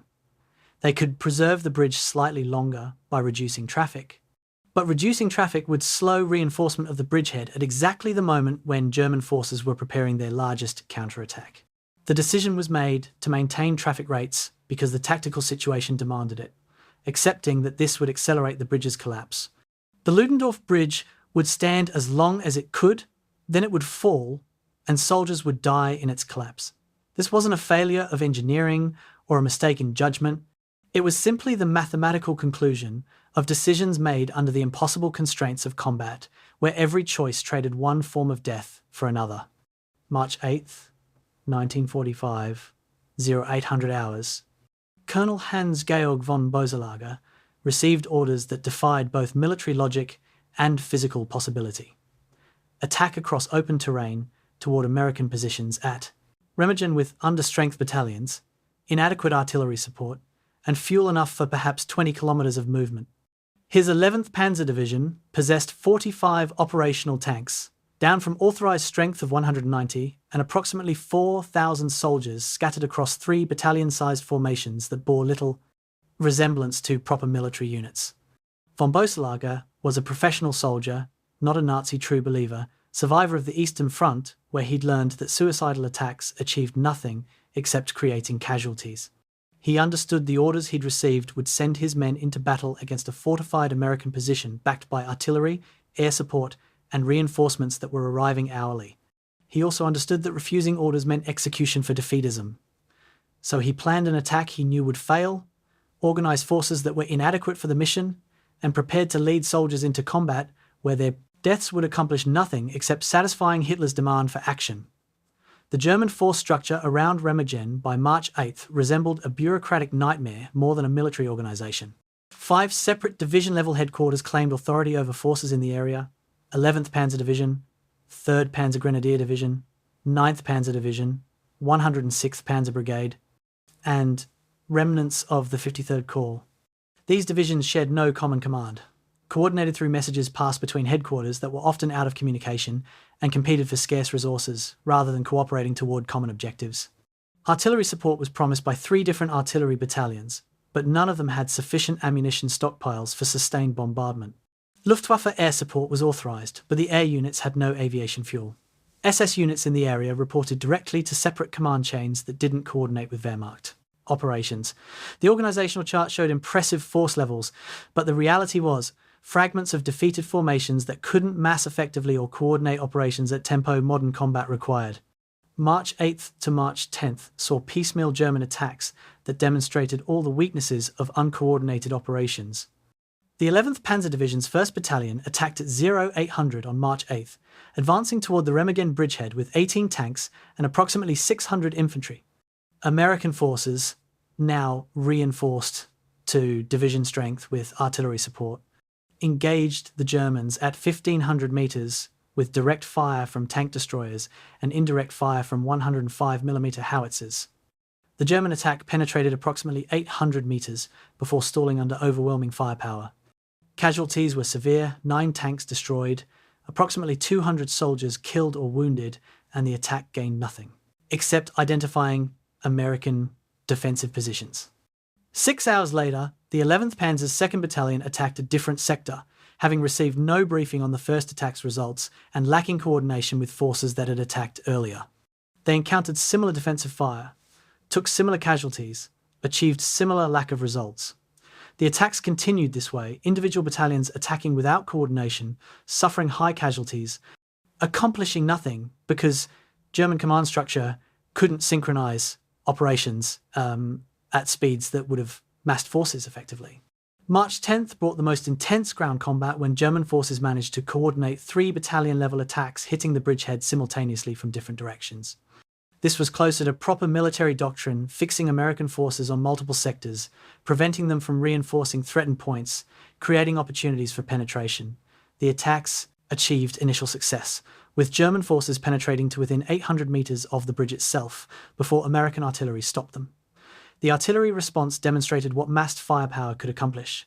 12 battalions of 100, 5mm and 155mm howitzers firing coordinated missions put approximately 2,000 rounds onto a 1 square kilometre area in 15 minutes. German soldiers who survived described it as walking into a steel blizzard where explosive force was so concentrated that taking cover became meaningless because explosions overlapped. The German attacks broke under this bombardment, survivors retreating in disorder, leaving approximately 400 casualties scattered across approaches to the bridgehead. American casualties were 23 killed and 62 wounded, a casualty exchange ratio that illustrated the advantage of defensive positions backed by overwhelming artillery support. The German counterattack attempts faced an insurmountable mathematical problem. American reinforcements arrived faster than German forces could be concentrated. Each day, the Americans brought another 5,000 troops into the bridgehead, plus tanks, artillery, and supply stockpiles. German forces, theoretically available for counterattack, actually decreased daily as units, sustained casualties, consumed fuel and ammunition they couldn't replace, and saw soldiers desert or surrender rather than participate in attacks they recognized as futile. By March 12th, American forces in the bridgehead numbered approximately 60,000 troops, with 400 tanks and 12 battalions of artillery. German forces positioned to attack the bridgehead numbered perhaps 35,000 troops with fewer than 100 operational tanks and inadequate artillery support. The force ratio heavily favoured defenders, and the ratio worsened daily. Any competent military analysis would conclude that counterattack was impossible under these conditions. Hitler's analysis concluded that subordinates simply weren't trying hard enough. March 11th to March 14th saw German desperation produce increasingly unconventional attack methods. Kriegsmarine assault detachments attempted infiltration using rubber boats to float down the Rhine at night, landing behind American lines to attack the bridge from the eastern shore. American defenders, expecting exactly this tactic, positioned machine guns along both riverbanks with overlapping fields of fire and searchlights that could illuminate the river's entire width. Of 40 boats launched, 38 were destroyed before reaching the bridge. The 2 boats that successfully landed delivered perhaps 20 German sailors who were quickly killed or captured by American infantry. The operation achieved nothing except creating casualties while consuming special operations capability that Germany couldn't afford to waste. SS units attempted massed infantry assaults using infiltration tactics learned on the Eastern Front, advancing at night through forested terrain to bypass American defensive positions. But the Remagen terrain, unlike the open steppes of Russia, limited infiltration routes, and American defenders had positioned observation posts covering all likely approach routes. The SS attacks were detected before achieving surprise, engaged by artillery before reaching assault positions, and repulsed with heavy casualties that accomplished nothing. The German artillery campaign against Remagen demonstrated sustained effort achieving minimal results. Approximately 30 artillery batteries, totaling perhaps 120 guns of various calibers, were positioned within range of the bridge by March 14th. These guns fired approximately 1,100 shells targeting the bridge, specifically between March 11th and March 17th, sustained bombardment that should have destroyed the structure through cumulative damage. 30 shells achieved direct hits on the bridge deck or superstructure. But 30 hits from 105mm or 150mm shells proved insufficient to collapse a structure originally designed to survive sustained combat. The artillery fire killed approximately 40 American soldiers, wounded another 120, and added incrementally to the bridge's structural damage, but didn't achieve the catastrophic destruction German commanders wanted. American counter-battery fire, directed by radar that could backtrack shell trajectories to firing positions, destroyed or forced displacement of approximately 40% of German guns targeting Remagen. The duel between German artillery and American counter-battery became a battle of attrition that Germans couldn't win because they couldn't replace destroyed guns, while Americans could replace casualties and repair bridge damage. March 14th brought the final major German ground assault, a 3-division attack intended to crush the bridgehead through overwhelming force. The plan was tactically sound. Simultaneous attacks from north, east and south would divide American defensive fires, create penetrations at multiple points, and converge on the bridge to isolate American forces on the eastern shore.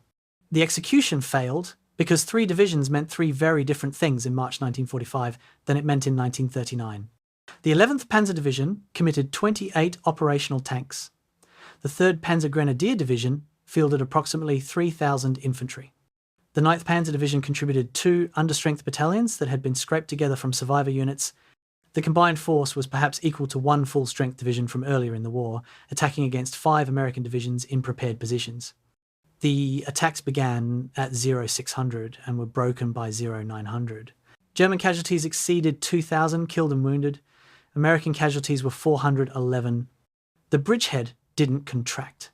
It expanded, with American forces using the German attack as opportunity to advance their perimeter and capture German soldiers too exhausted or demoralized to retreat effectively. The failure of German counterattacks at Remagen illuminated broader Wehrmacht dysfunction by March 1945.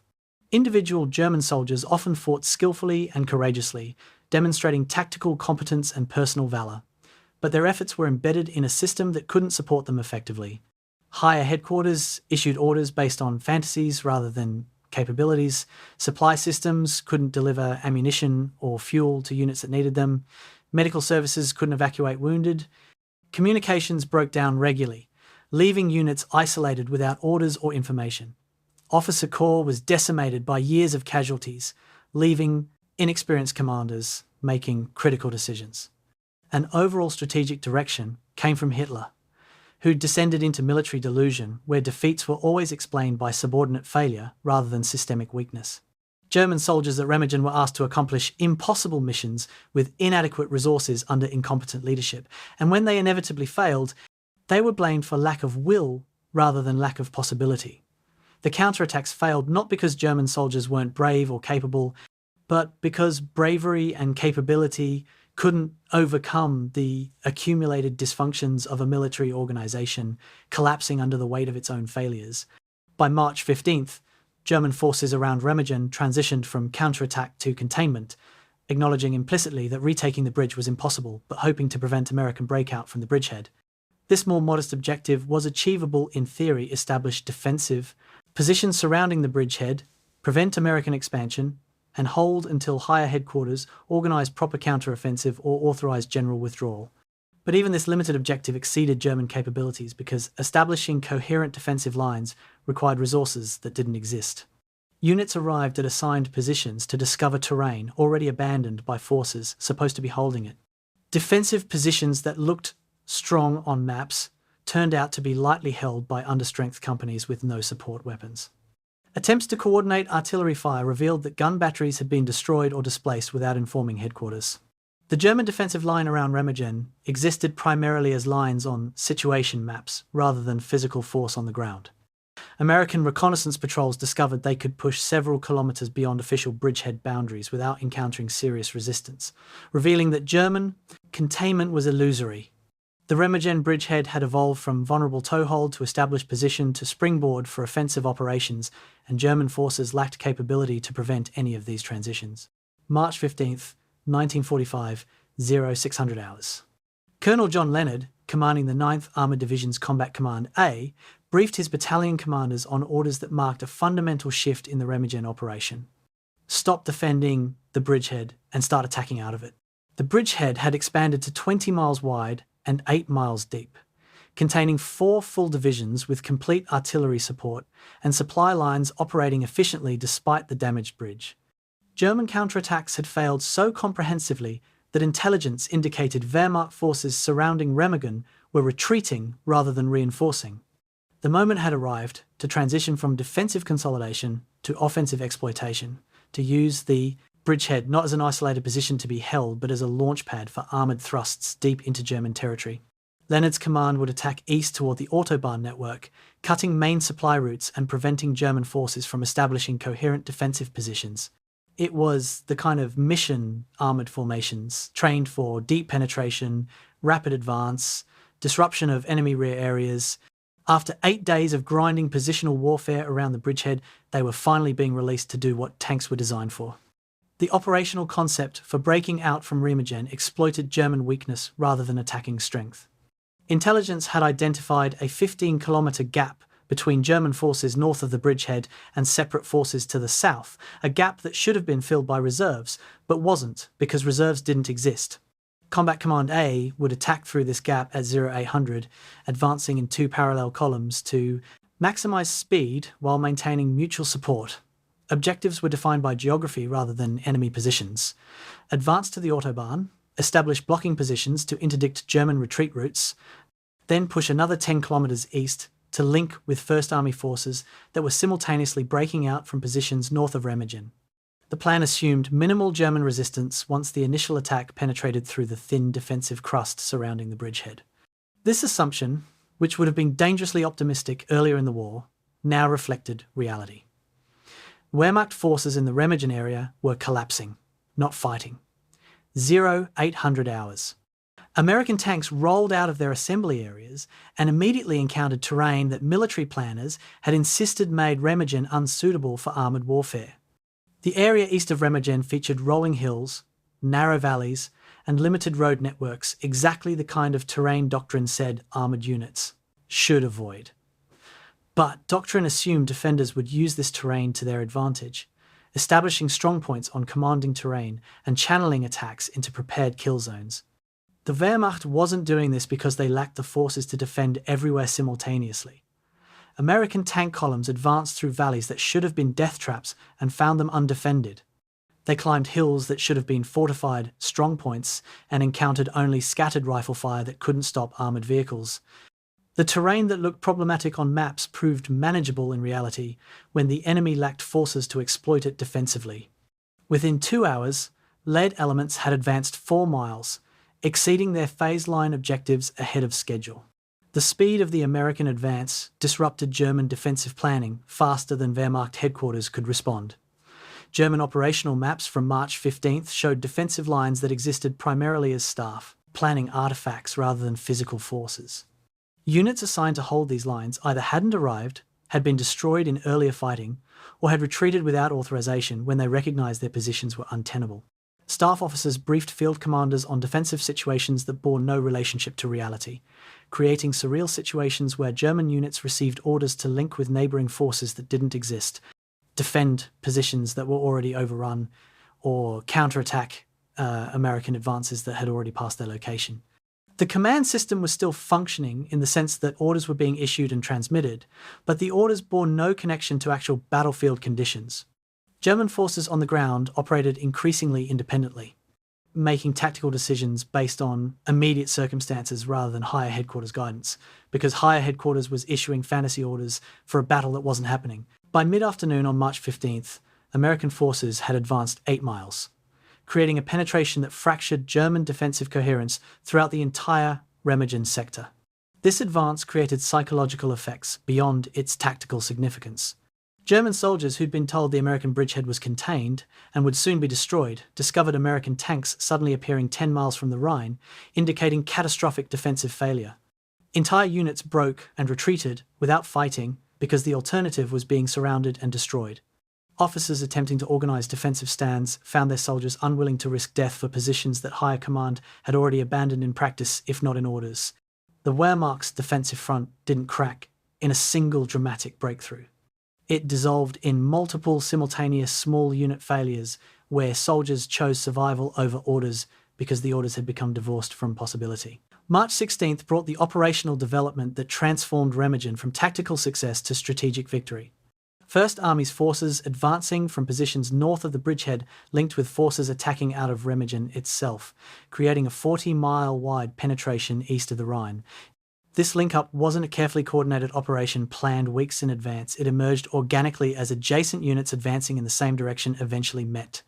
The meeting occurred near Altenkirchen, a small town approximately 12 miles northeast of Remagen, when reconnaissance elements from both forces encountered each other and required 30 minutes to establish that they were both American, before figuring out they'd just closed a pincer that trapped approximately 5,000 German soldiers in the pocket between them.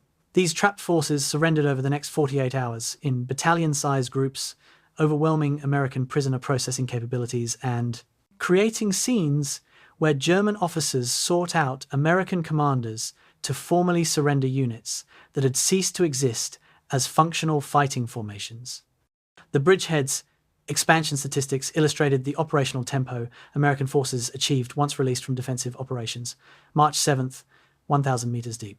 March 12, 8 miles deep. March 17, 23 miles deep, 40 miles wide, with American forces advancing on multiple axes faster than German forces could retreat. This expansion rate, approximately 3 miles per day, exceeded typical World War II operational tempo by factors of 3 to 5. Standard doctrine suggested deliberate advances against prepared defences achieved perhaps 1 mile per day. Remagen's exploitation phase achieved sustained advances that approached the rates mechanized forces achieved in unopposed road marches. The Wehrmacht wasn't just defending unsuccessfully. It had largely stopped defending at all, choosing to retreat and preserve whatever forces remained rather than sacrifice those forces in defensive battles that couldn't be won. The logistical achievement supporting Remagen's exploitation often gets overlooked in favour of tactical narrative, but deserves recognition as triumph of military administration. Between March 7th and March 17th, American supply units moved approximately 250,000 tons of supplies across the Rhine at Remagen, ammunition for 12 divisions, fuel for 6 armoured units, food for 70,000 soldiers, plus medical supplies, spare parts, bridging equipment, and thousands of other items modern armies require. This material crossed on 3 bridges, the damaged Ludendorff, plus 2 pontoon bridges that became operational on March 12 and distributed to units that were advancing faster than supply planners anticipated. The supply system succeeded despite the plan, creating improvised supply routes, positioning forward, dumps ahead of advancing forces, and generally proving that American logistical flexibility could support operational tempo that exceeded peacetime training standards. The Remagen breakout succeeded partly because American units fought well, but equally because American logistics could keep those units supplied even when they advanced beyond planned supply line extensions. German forces attempting to retreat through the Remagen area faced nightmarish conditions where movement meant exposure to American air power and stopping meant being overrun by American ground forces. The Luftwaffe had essentially ceased to contest airspace over Western Germany, giving Allied air forces unrestricted ability to attack anything moving on roads or rails. American P-47 Thunderbolts flew constant armed reconnaissance missions, searching for German vehicles and destroying anything found. German units attempting to withdraw moved only at night, hid during day, and still sustained catastrophic losses to air attack. One Panzer battalion attempting to retreat from positions south of Remagen lost 32 of its 37 tanks to air attack during a 40-kilometer movement, not because they fought and lost, but because American aircraft found them on roads and destroyed them before they could engage any ground forces. The retreat became a death march, where German soldiers abandoned equipment, discarded weapons, and changed into civilian clothing to avoid being targeted by aircraft or captured by American forces advancing. So fast, they sometimes bypassed German units without even knowing those units were present. March 17th marked the Remagen operation's transition from battle to pursuit. American forces advancing east from the Bridgehead were encountering German soldiers who wanted to surrender faster than they wanted to fight. Battalion-sized groups walked toward American lines with white flags. Officers sought American commanders to formally surrender their units. Individual soldiers simply sat by roadsides, waiting for Americans to reach them and take them prisoner. The Wehrmacht's organizational structure was disintegrating at unit level, with command and control breaking down faster than American advances. German defensive plans for March 17th showed lines that should have been held by 2 corps, roughly 50,000 troops. Actual German forces occupying those positions numbered perhaps 8,000, scattered in company-sized pockets with no communications, limited supplies, and orders that hadn't been updated in days because headquarters had lost contact with forward units. The battle for Remagen had evolved beyond military operation into humanitarian crisis, where the main challenge was processing, surrendering enemy soldiers faster than they arrived. The strategic implications of Remagen's breakout extended beyond the immediate battlefield to affect German defensive planning across the entire Western Front. By March 17th, American forces advancing from Remagen threatened to cut behind German forces still defending in the Ruhr industrial region, potentially trapping Army Group B, approximately 300,000 troops in a pocket between 1st Army advancing from Remagen and 9th Army crossing the Rhine in the north. German commanders recognized this threat but lacked capability to prevent it. Any retreat from the Ruhr to escape encirclement meant abandoning Germany's last major industrial base. Defending the Ruhr meant accepting eventual encirclement. There was no good option, only choices between different forms of defeat. Field Marshal Model, commanding Army Group B, requested authorization to withdraw from the Ruhr before the pocket closed. Hitler refused, ordering forces to defend the Ruhr regardless of encirclement risk. Model's forces would remain in position, be surrounded, and eventually surrender in what would become the largest mass capitulation in German military history. Remagen didn't cause this outcome directly, but it accelerated the timeline and guaranteed the encirclement would succeed. By March 18th, 11 days after capturing the intact bridge, American forces advancing from Remagen had penetrated 43 miles east of the Rhine, captured 17 towns, taken 22,000 prisoners, and destroyed or captured approximately 300 tanks and artillery pieces. These statistics represented not just tactical success but operational devastation to German defensive capability in Western Germany. The Wehrmacht had lost the Rhine barrier, lost the Remagen sector, and was now losing the race to establish new defensive positions deeper inside Germany. The question facing Allied commanders was no longer whether Germany could be defeated, but how quickly the defeat would occur and how many casualties would be required to achieve it. Remagen suggested the answer might be very quickly and relatively few, because German resistance had transitioned from formidable to fragile, from organized defense to chaotic collapse.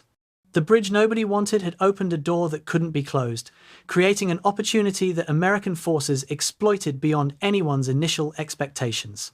The accident had become triumph, the improvisation had become victory, and the bridge at Remagen had done what months of careful planning might not have achieved. It had broken the Wehrmacht's ability to defend Western Germany. March 11th, 1945, 0400 hours. In a forest clearing near The Hague, Holland, approximately 250 kilometers from Remagen, German launch crews prepared a V2 rocket for firing with the mechanical efficiency of men who'd performed this ritual hundreds of times. The rocket stood 46 feet tall, weighed 14 tons fueled, and represented the pinnacle of German wartime technology, a ballistic missile that could strike targets 300 kilometers away with one-ton warheads traveling faster than sound. The technology was extraordinary. The military utility was questionable, and now this marvel of engineering was being aimed at a single bridge in Germany, a target that measured approximately 1,000 feet long by 24 feet wide, essentially trying to hit a needle from the next county over using a weapon system designed for attacking cities. The crew knew the mission was nearly impossible. They launched anyway because Hitler had personally ordered the V2 campaign against Remagen, and nobody refused Hitler's personal orders without facing execution. Between March 11th and March 17th, 11 V2 rockets would be launched at the Ludendorff Bridge. None would hit it. The V2 campaign against Remagen represented desperation transformed into operational planning. The rocket was an area weapon, accurate to perhaps 5 kilometers, when aimed at targets hundreds of kilometers distant. Hitting a specific bridge required accuracy measured in meters, not kilometers, precision, that V2's guidance system couldn't achieve, even in theoretical conditions. The rockets used gyroscopic guidance with no mid-course correction capability, meaning their trajectory was fixed at launch and couldn't be adjusted if initial calculations were wrong. Wind, atmospheric density variations, and minor errors in launch angle would compound across 300 kilometers of flight to produce enormous impact point deviations. German engineers who understood these limitations tried explaining to higher headquarters that using V2s against the Remagen bridge was technical impossibility disguised as military operation. Their objections were ignored because the decision came from Hitler personally, and Hitler's military decisions by March 1945 reflected ideological desperation rather than technical feasibility. The first V2 launched at Remagen impacted approximately 300 meters from the bridge, destroying 2 buildings in the town and killing 11 civilians. The second rocket landed 800 meters away in the Rhine River, creating a spectacular water geyser but achieving no military effect. The third hit a hillside 1.2 kilometers from target, its warhead detonating in empty forest. Subsequent launches showed similar results, explosions scattered across a 5-kilometer radius, centered approximately on Remagen, but achieving no hits on the actual bridge. American forces initially didn't realize they were being targeted by V-2s because the rockets arrived without warning, supersonic speed eliminating the acoustic signature that would have preceded slower weapons. Only after interrogating German prisoners did intelligence officers learn that the explosions were deliberate attacks rather than random artillery fire or ammunition depot accidents. The revelation that Germany was expending $50,000 rockets, calculated in 1945, dollars, equivalent to perhaps $1 million in modern currency to achieve absolutely nothing, would have been darkly humorous if civilians weren't dying in the process. March 14th brought an even more desperate gambit. Kriegsmarine combat swimmers attempting to destroy the bridge using floating mines. 12 volunteers from naval special warfare units received a mission briefing that was essentially a suicide order, dressed in operational language. They would enter the Rhine approximately 15 kilometers upstream from Remagen, each swimmer towing a 50-kilogram floating mine designed to drift with current and detonate on contact with the bridge's piers.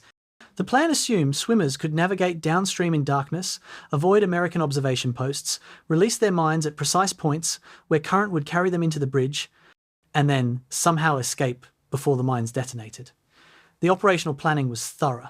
The underlying concept was insane. Rivers don't flow in straight, predictable lines. Currents shift, eddies form, debris creates obstacles. Floating mines would drift unpredictably, potentially missing the bridge entirely or detonating prematurely against random obstacles. And American defenders, expecting exactly this type of attack, had positioned searchlights and machine guns to illuminate and interdict the river's entire width. The frogmen entered the water at 2200 hours. 12 men committed to a mission whose success probability approached 0. American defenders detected them within 30 minutes using acoustic sensors that picked up splashing sounds distinct from natural river noise. Searchlights snapped on, illuminating the Rhine's surface and revealing multiple swimmers struggling against current while towing cumbersome mines. Machine gun fire followed immediately, 50 caliber weapons that could penetrate water several feet deep, creating zones where survival was impossible. 8 swimmers were killed within the first 10 minutes of engagement. 2 more were wounded and drowned when they couldn't maintain position against current. The final 2 swimmers managed to release their mines before attempting to swim to shore and surrender, but the mines drifted into eddies near the riverbank and detonated against rocks rather than the bridge. American engineers inspected the bridge after the attack and found no damage whatsoever. The mission achieved nothing except creating 12 casualties, 10 dead, 2 captured, while expending specialized personnel Germany couldn't afford to waste. March 17th witnessed the Luftwaffe's most technically advanced attack on Remagen. 6 Arado R-2-34 jet bombers from Kampfgeschwader 2-100, the Luftwaffe's elite Pathfinder unit, conducting history's first operational jet bombing raid. The R-2-34 was technologically extraordinary, maximum speed, 465 miles per hour, fast enough to outrun any Allied fighter aircraft, equipped with advanced bomb sights and capable of carrying 1,000-kilogram bombs. The aircraft represented pinnacle of German aeronautical engineering, proof that German technology remained superior to Allied equivalents even as German military power collapsed. 6 jets took off from Rhine airfield at 1400 hours, climbed to 20,000 feet, and approached Remagen in a shallow dive that brought them through increasing anti-aircraft fire while maintaining speeds that made accurate aiming nearly impossible. The bombing run lasted approximately 90 seconds, 6 aircraft releasing 12 bombs while traveling over 400 miles per hour, then breaking away in violent evasive maneuvers as American anti-aircraft fire saturated the airspace around them. The bombing results demonstrated the limits of technological superiority without tactical advantage. 12 bombs fell in a pattern spread across approximately 800 meters, with the closest impact landing 50 meters from the bridge, close enough to be impressive, but not close enough to damage the structure. The bomb's 1,000-kilogram warheads detonated with spectacular violence, creating craters 15 feet deep and throwing debris across wide areas, but the bridge remained intact. 2 R-234 jets were shot down by anti-aircraft fire during their escape run, their speed advantage negated by the need to maintain predictable flight paths during bombing runs. The pilots of the downed aircraft, both of whom were killed in crashes, represented losses Germany couldn't replace. The Luftwaffe had fewer than 210 operational jet aircraft in March 1945, and losing even 2 in a failed attack against a single bridge represented unsustainable attrition. The mission proved that technological excellence couldn't compensate for fundamental strategic weakness. Germany could build remarkable weapons but couldn't deploy them effectively enough to matter. The conventional air campaign against Remagen demonstrated sustained effort, achieving minimal results. Between March 8th and March 17th, the Luftwaffe flew 367 sorties over the Remagen area, with 109 specifically targeting the bridge. American anti-aircraft defences surrounding the bridge included 40mm Bofors guns, 90mm heavy anti-aircraft artillery, and machine gun positions, creating overlapping fields of fire that covered all approach vectors. This defensive umbrella, combined with American fighter patrols maintaining air superiority over the battlefield, created an environment where German aircraft faced nearly certain engagement before reaching target. The Luftwaffe lost 29 aircraft, destroyed and 17 damaged over Remagen during 10 days of operations, a 14% loss rate that was absolutely unsustainable for an air force that could barely replace peacetime training losses. These losses achieved approximately 20 bomb hits on or very near the bridge, causing incremental damage but nothing approaching the catastrophic destruction German commanders wanted. The artillery campaign represented Germany's most sustained attempt to destroy the bridge through conventional means. Approximately 30 batteries, totaling 120 guns of various calibers, primarily 105mm and 150mm, were positioned within range by March 14th. These guns maintained irregular but persistent fire against the bridge, firing approximately 1,100 shells, specifically targeting the structure between March 11th and March 17th. The bombardment achieved 30 direct hits on the bridge deck or superstructure, remarkable accuracy considering the difficulty of hitting a stationary target at ranges exceeding 10 kilometers. But 30 hits from medium artillery proved insufficient to collapse a structure designed to survive sustained combat. Each hit added to cumulative damage, weakening structural members and creating maintenance challenges for American engineers, but didn't achieve the catastrophic failure German command wanted. American counter-battery fire, directed by radar systems that could backtrack incoming shell trajectories to firing positions, systematically destroyed or forced displacement of German artillery. By March 16th, approximately 40% of German guns that had been firing at Remagen were destroyed or abandoned, reducing bombardment intensity and ensuring the bridge would survive long enough for engineer-built alternatives to become operational. The technological disparity between German desperation weapons and American defensive systems illustrated how completely the strategic balance had shifted by March 1945. Germany could still produce advanced weapons, jet aircraft, ballistic missiles, guided bombs, but couldn't deploy them in quantities or contexts where technological advantage translated to tactical success. American forces surrounding Remagen didn't need advanced technology. They needed functional systems deployed in adequate numbers with proper support. Anti-aircraft guns from 1940, radar from 1943, fighter aircraft that were slower than German jets but present in overwhelming numbers. These conventional tools proved entirely adequate for defending the bridge because American forces could maintain them, supply them, and replace losses. German advanced weapons achieved spectacular individual performances but couldn't be sustained operationally. The V2s launched against Remagen represented approximately $550,000 in 1945 currency, enough money to equip and supply an infantry division for a month, expended for zero meaningful results. The cost-benefit analysis was catastrophic, but catastrophic cost-benefit analysis had become normal for German military operations by the war's final months. The psychological dimension of Germany's failed attacks on Remagen proved as significant as the tactical outcomes. Every failed attack, every V2 that missed, every frogman killed, every jet shot down, every artillery barrage that didn't collapse the bridge reinforced to German soldiers that their military was no longer capable of achieving objectives, even when those objectives were explicitly stated and properly resourced. Wehrmacht personnel knew Hitler had personally ordered the bridge's destruction. They knew substantial resources had been committed to this mission, and they could see that despite orders, resources, and sustained effort, the bridge still stood, and American forces continued pouring across it. This created a psychological crisis where soldiers lost faith not just in specific operations but in the entire military organization's ability to accomplish anything. Morale collapsed faster than physical defensive lines, because soldiers concluded that competence and courage no longer mattered when the system itself had failed.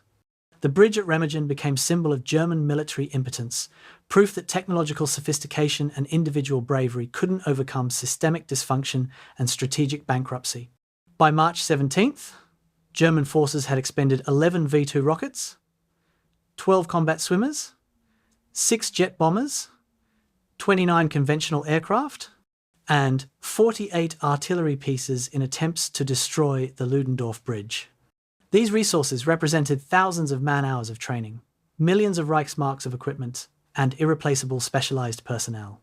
The combined effort achieved incremental damage to the bridge structure, but nothing approaching the catastrophic destruction required. The bridge remained functional, American forces continued crossing, and the bridgehead expanded daily, regardless of German attacks. The failure wasn't for lack of trying, lack of capability at individual system level. The V2s launched successfully, the jets flew their missions, the artillery fired accurately. The failure was systemic, emerging from attempting to accomplish with specialized weapons what could only be achieved through combined arms operations, coordinated at speeds the Wehrmacht could no longer achieve. Germany could still fight, could still deploy impressive weapons, could still demonstrate tactical competence, but these capabilities existed in isolation, unable to combine into the synchronized operations that modern warfare required. The bridge at Remagen survived not because it was invulnerable, but because German forces couldn't coordinate attacks effectively enough to exploit the vulnerabilities that certainly existed. The technological desperation demonstrated at Remagen revealed an uncomfortable truth. Advanced weapons without effective military organization are expensive fireworks, spectacular, but ultimately meaningless. March 17th, 1945, 14:45 hours. Staff Sergeant Eugene Dorland stood on the Ludendorff Bridge's southern span, welding a support brace that engineers hoped would extend the structure's life by hours or perhaps days. 24 years old, Minnesota farm boy, trained as a structural welder before the draft, he'd spent the past 8 days crawling over the bridge's damaged framework, making repairs that were simultaneously critical and futile. The bridge was dying, anyone with engineering knowledge could see it, but dying slowly enough that every repair bought additional time for troops and supplies to cross. Dorland worked with acetylene torch, creating welds that glowed white-hot in the grey afternoon light, joining steel members that had been twisted by explosions and stressed by traffic far exceeding design capacity. Beneath him, the Rhine flowed fast and cold. Around him, infantry continued crossing in steady streams, weapons ready, moving quickly, because everyone knew the bridge could fail at any moment. Dorland heard sounds he'd learned to interpret. The metallic groaning of stressed steel, the sharper pinging of rivets under tension, and occasionally the crack of something fracturing deep within the structure. These sounds had been getting worse hourly. Now, at 14:45, he heard something new, a sharp report like a rifle shot, followed by a vibration that felt wrong, felt final. The engineering team monitoring the bridge's condition had noticed accelerating deterioration throughout the day. Deflection measurements taken that morning showed the southern span sagging 5.3 inches under load from a Sherman tank crossing deflection that should have been perhaps 1 inch for a properly functioning structure. By noon, that deflection had increased to 6.1 inches. By 1400, 6.8 inches. The progression indicated that the span was transitioning from elastic deformation, where steel flexed and recovered, to plastic deformation, where steel was being permanently bent beyond its structural capacity.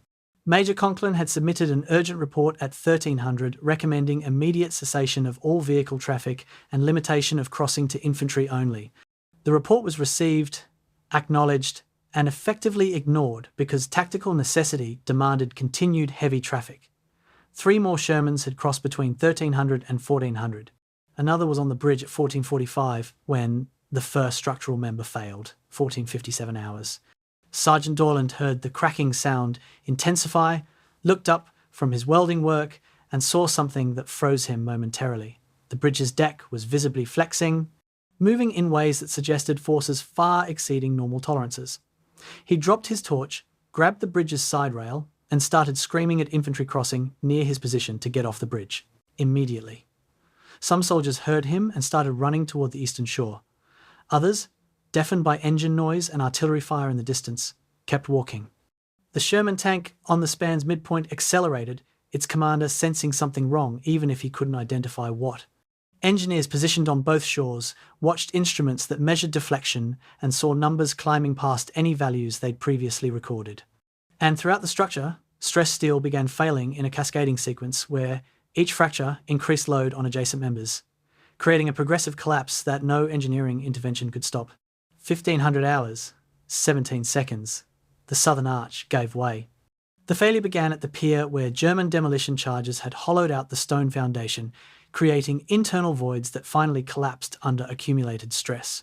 The pier dropped approximately 18 inches, instantly redistributing thousands of tons of load onto supports that weren't designed to bear those forces. Steel beams bent, cross braces snapped. Cable bundles that had been carrying partial load for days parted in rapid succession, creating whip-crack sounds audible across the river. The bridge deck dropped 3 feet vertically in a fraction of a second, throwing soldiers and the tank commander into the air, then snapped back up as surviving structural members caught the load, then dropped again as those members failed in turn. The entire centre span began oscillating up 3 feet, down 3 feet, creating a wave effect that travelled the structure's length and made controlled movement impossible for anyone on the deck. 1500 hours, 42 seconds. Engineers and soldiers on both shores watched in horror as the bridge entered its final failure sequence. The southern span, which had held for 10 days despite damage that should have caused immediate collapse, finally surrendered to physics. The arch's keystone displaced laterally, removing the compression that held the arch in shape. Without that compression, the arch became simply a collection of individual stones held together by deteriorated mortar and their own weight.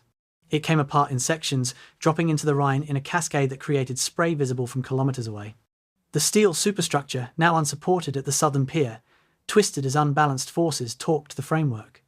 Girders that had been in compression suddenly experienced tension, and tension members found themselves bearing compression loads they weren't designed for.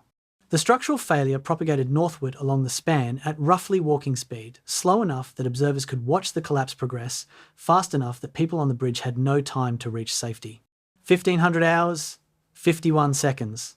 The centre span gave up completely. 1,069 feet of steel framework, railroad ties, support cables, and temporary repairs dropped into the Rhine, with the sound witnesses described as metallic thunder. The splash threw water 50 feet into the air and created waves that rocked boats positioned near the bridge. Sergeant Dorland was thrown clear during the initial drop, survived the 30-foot fall into the river, and drowned within minutes because his equipment weight pulled him under and the Rhine's current was too strong to fight. The Sherman tank went down with the span, sinking immediately in 40 feet of water, its crew trapped inside without possibility of escape. Infantry on the bridge at the moment of collapse experienced different fates based on exact position. Those near the ends scrambled to safety as they felt the deck dropping beneath them. Those near the centre went into the water with the structure and faced near certain death from drowning or impact injuries. The rescue operations began within seconds of collapse and continued for the next 2 hours as engineers, infantry, and medics worked frantically to pull survivors from the Rhine. American boats positioned near the bridge as safety precautions moved immediately towards soldiers struggling in the water, pulling men aboard who were hypothermic and shocked but alive. But the Rhine's current and cold water temperature, approximately 45 degrees Fahrenheit, made survival time limited. Soldiers who went into the water with full equipment had perhaps 5 to 10 minutes before hypothermia and exhaustion made swimming impossible. Those who successfully shed equipment before entering the water survived longer, but many lacked strength to fight the current and were swept downstream beyond rescue positions. Engineers watching the rescue operations made rapid calculations about how long bodies could survive in water at this temperature and concluded that anyone not pulled from the river within 20 minutes was almost certainly dead. The math was brutal, but accurate final casualty counts showed that most soldiers who entered the water and weren't rescued immediately didn't survive.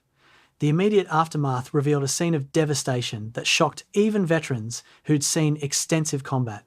The bridge's centre span lay in the Rhine in twisted wreckage, portions protruding above the surface like the ribs of some mechanical beast. Bodies were visible in the water, some floating, others trapped in the wreckage, rescue crews working systematically to recover remains even when survival was clearly impossible. The eastern and western approaches to the bridge stood intact, but now connected to nothing, their abrupt termination at the collapsed span creating an image of violent interruption. Equipment that had been on the bridge at collapse moment was simply gone. Vehicles, weapons, radio, equipment, all sunk into the Rhine or swept downstream. And on both shores, soldiers stood watching in silence, because there was nothing useful to say when 30 feet of water and hundreds of tons of pusses collapsed steel bridge separated them from comrades who'd been walking beside them minutes earlier. The casualty count compiled over the next 48 hours documented the bridge's final toll. 28 American engineers killed, most of them working on the bridge at collapse moment. 93 injured, including soldiers who'd been on the approaches and were hit by falling debris or thrown from the edges. 18 lost in the Rhine and never recovered, their bodies presumably swept downstream and buried in silt or debris. The casualties were highest among engineer units who'd been conducting repairs when the collapse occurred, men who'd spent 10 days keeping the bridge functional, understanding it was failing, knowing their work was buying time measured in hours. The ironic tragedy was that the bridge collapsed just as it was becoming strategically unnecessary. 2 pontoon bridges parallel to the Ludendorff had opened to traffic on March 15th, providing alternate crossing capacity that made the damaged bridge redundant. The engineers working on it when it failed were there not because the bridge was critically needed, but because abandoning it felt wrong when continued repairs might extend its life. They died buying time that no longer needed to be bought. The engineering investigation conducted after the collapse documented the failure sequence with clinical precision. Primary failure initiated in the southern piers foundation, where German demolition charges had created voids in the stone masonry.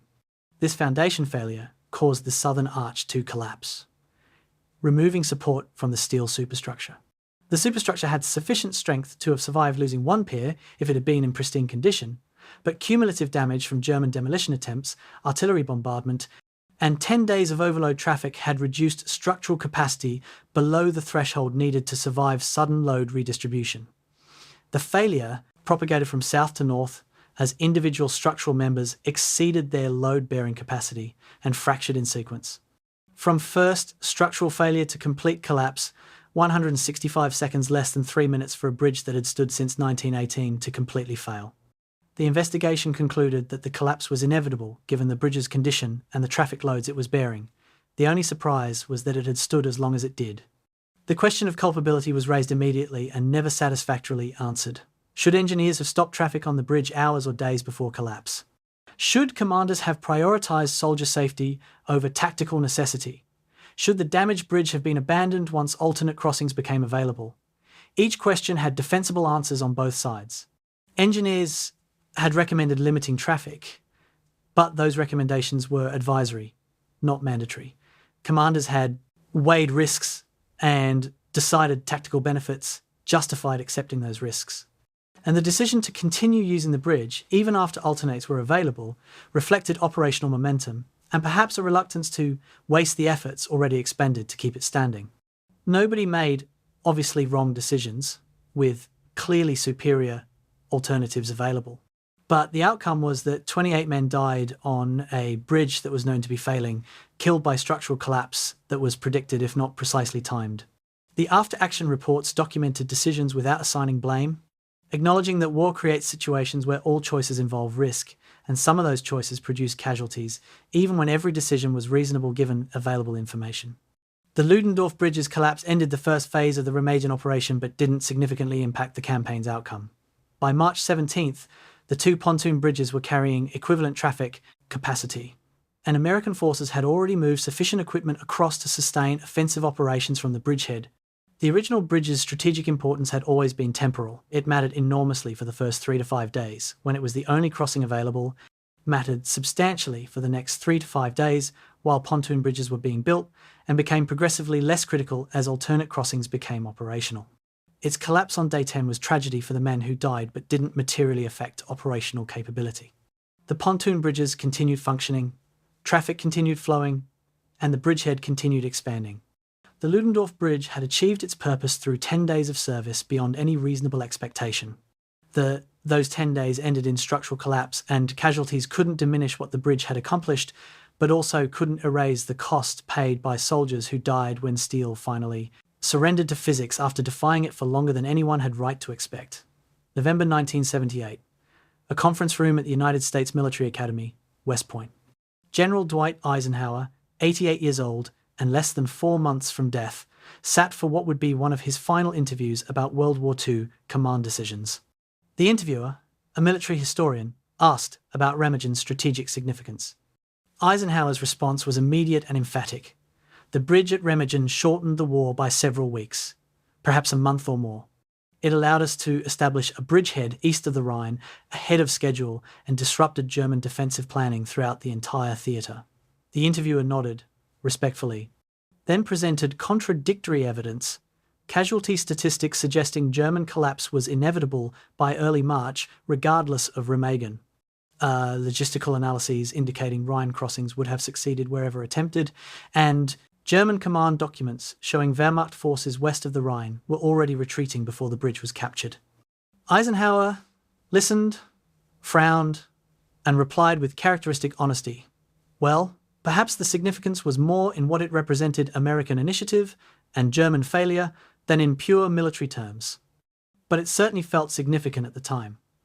The strategic debate about Remagen began before the bridge collapsed and continues in military history classrooms today. The argument for strategic significance is straightforward.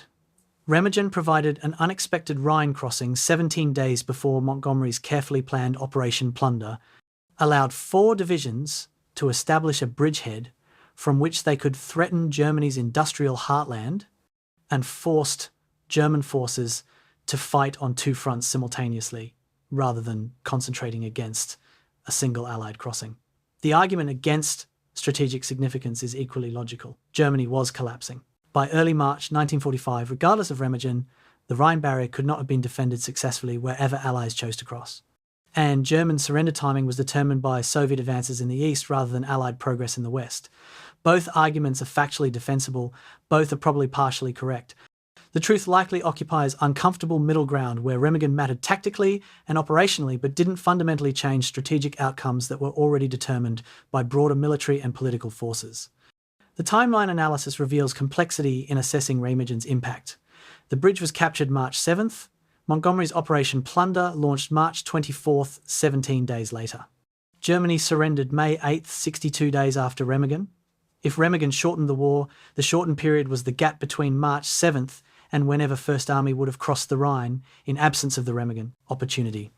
Staff estimates from March 1945 suggested First Army would have been prepared for deliberate Rhine crossing operations by approximately March 20th, participating in Montgomery's offensive or conducting their own crossing shortly thereafter.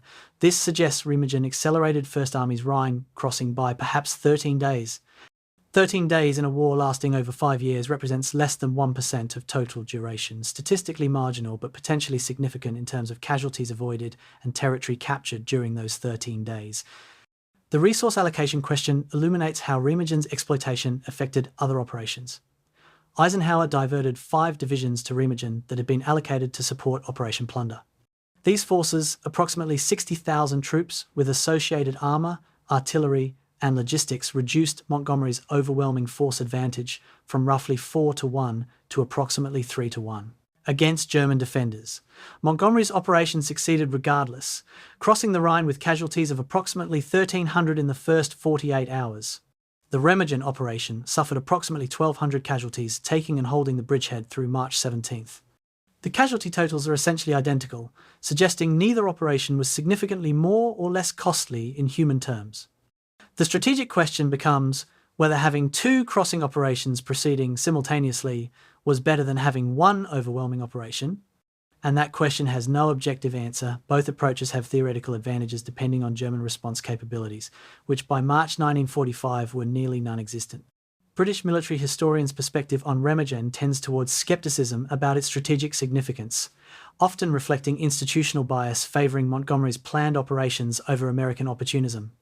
A 1983 British Staff College analysis concluded that Remagen's terrain made it unsuitable for exploitation towards strategic objectives, that supply difficulties limited offensive potential from the bridgehead, and that Montgomery's northern crossing would have succeeded with or without Remagen drawing German forces away. This assessment is technically accurate but ignores psychological and political dimensions. Remagen demonstrated American initiative and aggressive exploitation in contrast to Montgomery's methodical preparation. It generated positive press coverage that bolstered Allied morale. And it created political capital that affected post-war negotiations about occupation zones and spheres of influence. These intangible effects don't appear in tactical assessments, but may have mattered more than tactical outcomes in determining post-war order. The German perspective, documented in post-war interrogations and captured documents, generally assessed Remagen as catastrophic at the moment, but marginally significant to overall defeat. Field Marshal Kesselring, interrogated by Allied intelligence in June 1945, stated that Remagen accelerated the inevitable but didn't fundamentally change Germany's strategic situation, which was already hopeless by March. Wehrmacht staff officers calculated that German forces west of the Rhine in early March totaled approximately 55 divisions against 85 Allied divisions force ratios that made successful Rhine defence mathematically impossible regardless of whether one bridge was captured intact. The Rhine barrier's significance was already psychological rather than military by March 1st, and Remagen simply made explicit what was already implicit, that German forces could no longer defend static positions against Allied offensives, regardless of terrain advantages. Veterans' perspectives on Remagen's significance evolved over decades, moving from immediate conviction that they'd participated in war-winning operations to more nuanced understanding that their achievement, while spectacular, existed within a broader context of inevitable Allied victory. A 1985 reunion of 9th Armoured Division veterans produced spirited debates about whether capturing the bridge had been worth the casualties sustained holding it. Some veterans insisted their actions had saved lives by shortening the war. Others argued the strategic situation would have evolved similarly even without Remagen, and the 28 men killed when the bridge collapsed died for a crossing that had become tactically unnecessary by the time of their deaths. The debates never reached consensus because the question fundamentally can't be answered definitively. Counterfactual history requires assumptions about what would have happened in scenarios that didn't occur, and different assumptions produce different conclusions. The economic analysis of Remagen's cost-benefit ratio raises uncomfortable questions about the relationship between tactical success and strategic value. The operation cost approximately $4 million in direct military expenditures calculated at 1945 values, equipment losses, ammunition consumed, engineering resources expended, casualty compensation. Montgomery's Operation Plunder cost approximately $89 million for similar calculations, suggesting Remagen was vastly more cost-efficient per soldier across the Rhine. But this comparison ignores that Operation Plunder was designed as a theatre-decisive operation intended to break German defences permanently, while Remagen was an opportunistic exploitation that achieved tactical surprise but didn't fundamentally alter the strategic balance. Comparing their costs is like comparing the expense of a surgical incision versus major surgery. They're different scale operations with different intended outcomes, and cost efficiency comparisons are meaningful only within context of what each operation was designed to achieve. The what-if scenarios military historians construct around Remagen illustrate how dependent conclusions about significance are on assumptions about alternatives. If we assume the bridge had been destroyed on March 7th, as German orders intended, First Army would have reached the Rhine to find all bridges demolished and would have participated in Montgomery's operation or conducted their own deliberate crossing within 2 weeks. This scenario suggests Remagen's capture accelerated operations by perhaps 10 to 14 days.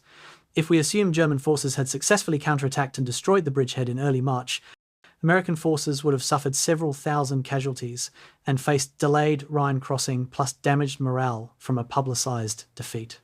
This scenario suggests Remagen was high-risk gamble that happened to succeed but could have produced disaster. If we assume the bridge had stood indefinitely without collapsing, American forces could have poured 10 divisions through Remagen and potentially reached Berlin before Soviet forces. This scenario is mostly fantasy because the bridge's structural condition made collapse inevitable, but it illustrates how outcomes depend on contingent factors that could easily have developed differently. The pedagogical value of Remagen in military education may exceed its actual historical significance. The operation has been taught at command and staff colleges in 47 countries as a case study in initiative, exploitation, combined arms coordination, and the relationship between tactical success and strategic impact. It demonstrates principles that transcend its specific historical context, how junior leader initiative can create strategic opportunities, how organizational culture affects ability to exploit unexpected success, how technical factors like bridge engineering constrain tactical options, and how accidents properly handled can achieve more than plans perfectly executed. In this educational context, whether Remagen actually shortened the war by days, weeks, or not at all, matters less than what lessons can be extracted about military operations and applied to future situations. The bridge's symbolic value as teaching tool may ultimately matter more than its strategic value as historical event. The final assessment of Remagen's strategic significance probably requires accepting ambiguity rather than seeking definitive conclusions. The operation was tactically spectacular. Capturing an intact Rhine bridge through aggressive exploitation was extraordinary achievement regardless of broader context. It was operationally successful. The bridgehead was established, defended, expanded, and used as springboard for further advances. Whether it was strategically decisive depends on definitions of decisive and assumptions about counterfactual scenarios. It almost certainly shortened the war by at least several days, possibly several weeks. It demonstrably affected German defensive planning and forced resource reallocations. It created political and morale effects that probably mattered more than tactical outcomes. And it killed approximately 1,200 Allied soldiers and several thousand German soldiers in battles that occurred because the bridge was captured. Whether this cost was worth whatever benefits the operation produced is a moral and philosophical question more than a historical one, and different value systems produce different answers. Perhaps the most honest assessment is Eisenhower's revised conclusion from that 1978 interview. It felt significant, represented something important about Allied capabilities and German vulnerabilities, and probably mattered in ways, both large and small, that are impossible to disentangle from the broader events of March through May 1945. March 11th, 1945, 2200 hours. Captain Willy Brach sat in a cold stone cell beneath Wehrmacht district headquarters in Bad Neuenahr, 20 kilometers from Remagen, waiting for a court-martial he knew would be a formality preceding his execution.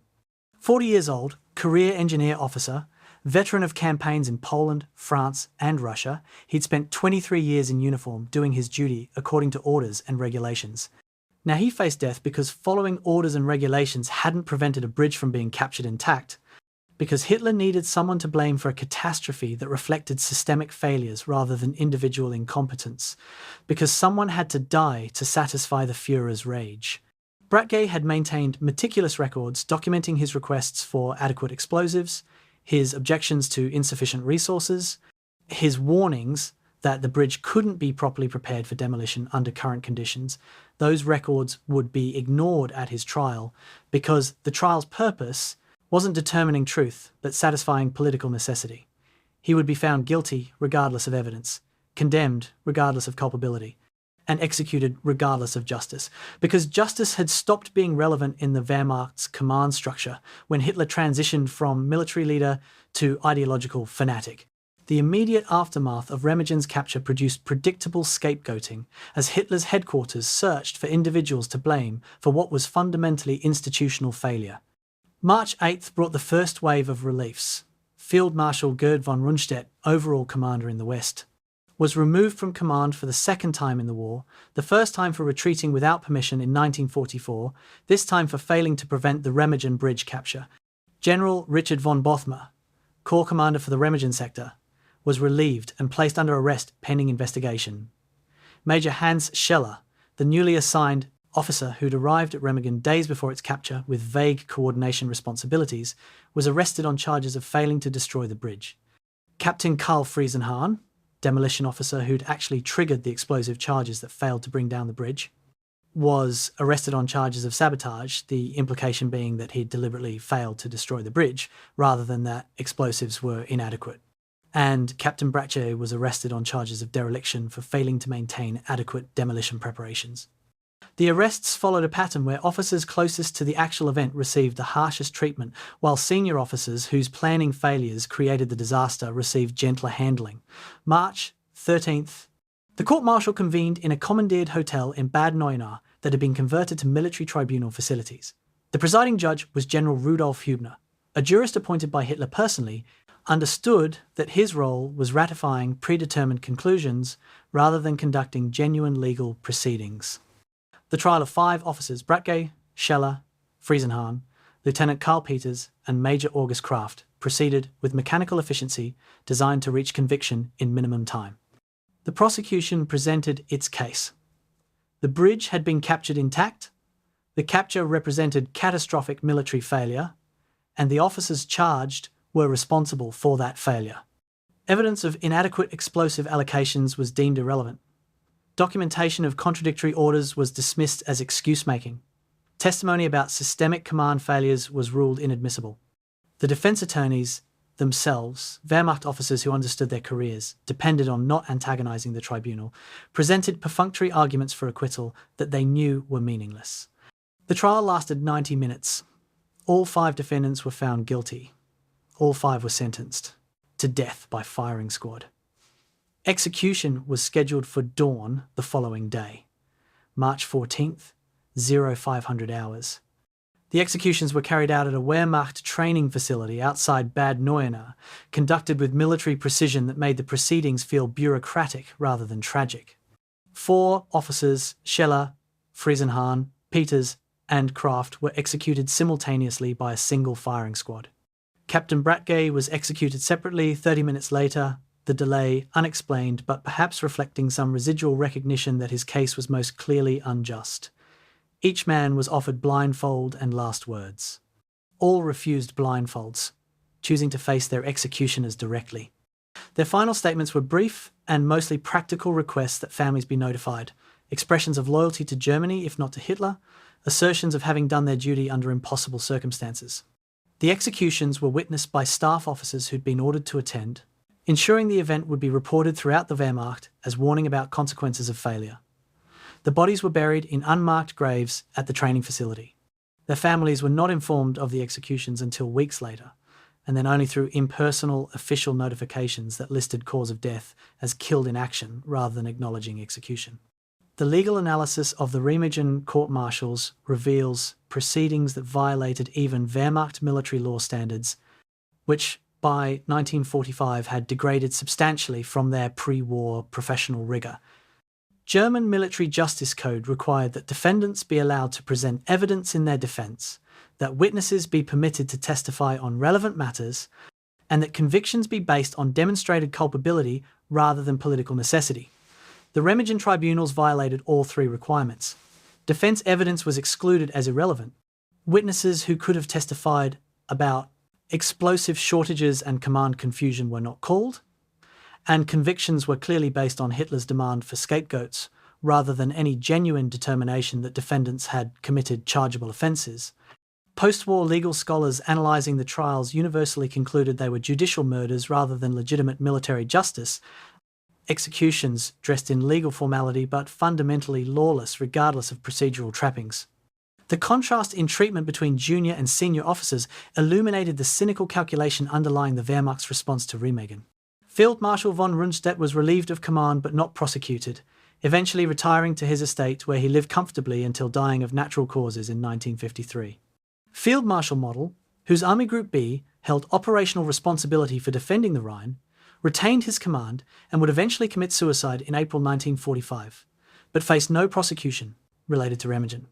General Hübner, who'd presided over the show trial, was convicted by Allied authorities in 1948 of war crimes related to judicial murders and served 12 years in prison before being released. Meanwhile, the 5 junior officers executed in March 1945 for Remagen's capture were posthumously exonerated by German government investigations in 1958, their convictions vacated and their families provided compensation. The exoneration came too late to matter to the men executed, but established official recognition that they'd been murdered to satisfy political necessity rather than punished for legitimate military failures. Captain Bratche's final letter to his wife, written hours before his execution and delivered by a sympathetic chaplain weeks later, provided devastating testimony to the injustice of his treatment. He wrote, "I did everything possible with the resources provided. The explosives were inadequate. I documented this repeatedly. The command structure was chaotic. I reported this in writing. The bridge's defence was compromised by decisions made far above my authority level. I followed every regulation, requested every resource, and performed my duty to the best of my ability under impossible conditions. I am being executed not for failing in my duty, but for being the most convenient scapegoat when higher command needed someone to blame. Tell our children that their father died doing his duty, and that truth, even when it cannot save you, remains worth asserting. The letter was preserved by his widow and eventually published in 1963 as part of a German documentary about military justice abuses during the war's final months. It stands as testament to how completely the Wehrmacht's ethical foundations had collapsed by March 1945. The international legal community's response to the Remagen executions contributed to post-war development of military justice standards and restrictions on command authority to order executions during wartime. The trials were cited during Nuremberg proceedings as examples of Wehrmacht participation in systematic injustice, contradicting defense arguments that German military remained professional even as Nazi political leadership became criminal. American military justice reforms in 1950 included provisions explicitly protecting service members from scapegoat prosecutions, requiring that courts-martial demonstrate individual culpability rather than institutional demands for accountability. NATO military justice standards, adopted in 1959, incorporated protections against execution for operational failures, unless those failures resulted from criminal conduct rather than honest mistakes or systemic problems. These reforms came too late to help the Remagen 5, but their deaths contributed to legal evolution that arguably prevented similar injustices in later conflicts. The broader Wehrmacht pattern of executing junior officers for senior command failures became increasingly common as Germany collapsed in 1945's final months. Estimates suggest approximately 200 Wehrmacht officers were executed by their own command structure between January and May 1945, most on charges of defeatism, unauthorized retreat, or failure to achieve impossible objectives. These executions served multiple purposes for Nazi leadership. They created scapegoats for military failures, they demonstrated consequences of disobedience to remaining forces, and they allowed senior commanders to deflect responsibility for catastrophes their own decisions had created. The executions were counterproductive militarily, they removed experienced officers and created terror among remaining commanders that paralysed decision-making, but politically they served Hitler's need to believe German forces were betraying him rather than being destroyed by superior Allied capabilities. The Remagen executions were neither first nor last in this grotesque series, but they became most famous because they were directly connected to a specific, well-documented event where the executed officers' actual culpability could be assessed against their treatment. The German public's knowledge of the Remagen executions was minimal during the war, but grew substantially in post-war years, as families sought information about officers who disappeared in March 1945. The official position was that these men had died in combat, but persistent inquiries eventually forced disclosure of their executions. This disclosure contributed to post-war German society's reckoning with Wehrmacht complicity in Nazi crimes. The recognition that German military had participated in systematic injustice extended beyond Holocaust and occupation. Policies to include treatment of their own personnel. The Remagen 5 became symbols of how thoroughly militarism and authoritarianism had corrupted institutions that were supposed to embody honour and professionalism. Their posthumous exoneration and the compensation provided to families represented Germany's acknowledgement that these executions were crimes, not legitimate military justice, and that the state bore responsibility for murders committed in its name even decades after those crimes occurred. The final irony of the Remagen executions is that the officers killed for failing to destroy the bridge were punished for an outcome that resulted directly from decisions made by the same command structure that executed them. The explosive shortages reflected Germany's strategic prioritization of prestige weapons over tactical necessities, decisions made at Hitler's level, not captain's level. The command confusion reflected Wehrmacht organizational dysfunction created by years of Hitler's centralization of authority and punishment of initiative, structural problems that no junior officer could fix. The inadequate defensive preparations reflected resource allocation decisions made by field marshals and generals, not captains and majors. The officers executed at Remagen died not for their failures, but for the command structure's failure. Not for incompetence, but for having the misfortune to be present when systemic dysfunction produced catastrophic results. Their executions represented the ultimate inversion of military justice. punishing those least responsible while protecting those most culpable, satisfying political necessity through judicial murder, and destroying good officers to preserve the fiction that Germany's military collapse resulted from betrayal rather than defeat. In this sense, the Remagen executions symbolized everything that had gone wrong with the Wehrmacht by war's end. The transformation of professional military organization into political instrument where loyalty to ideology trumped military competence and where scapegoating replaced accountability from top to bottom of the command chain.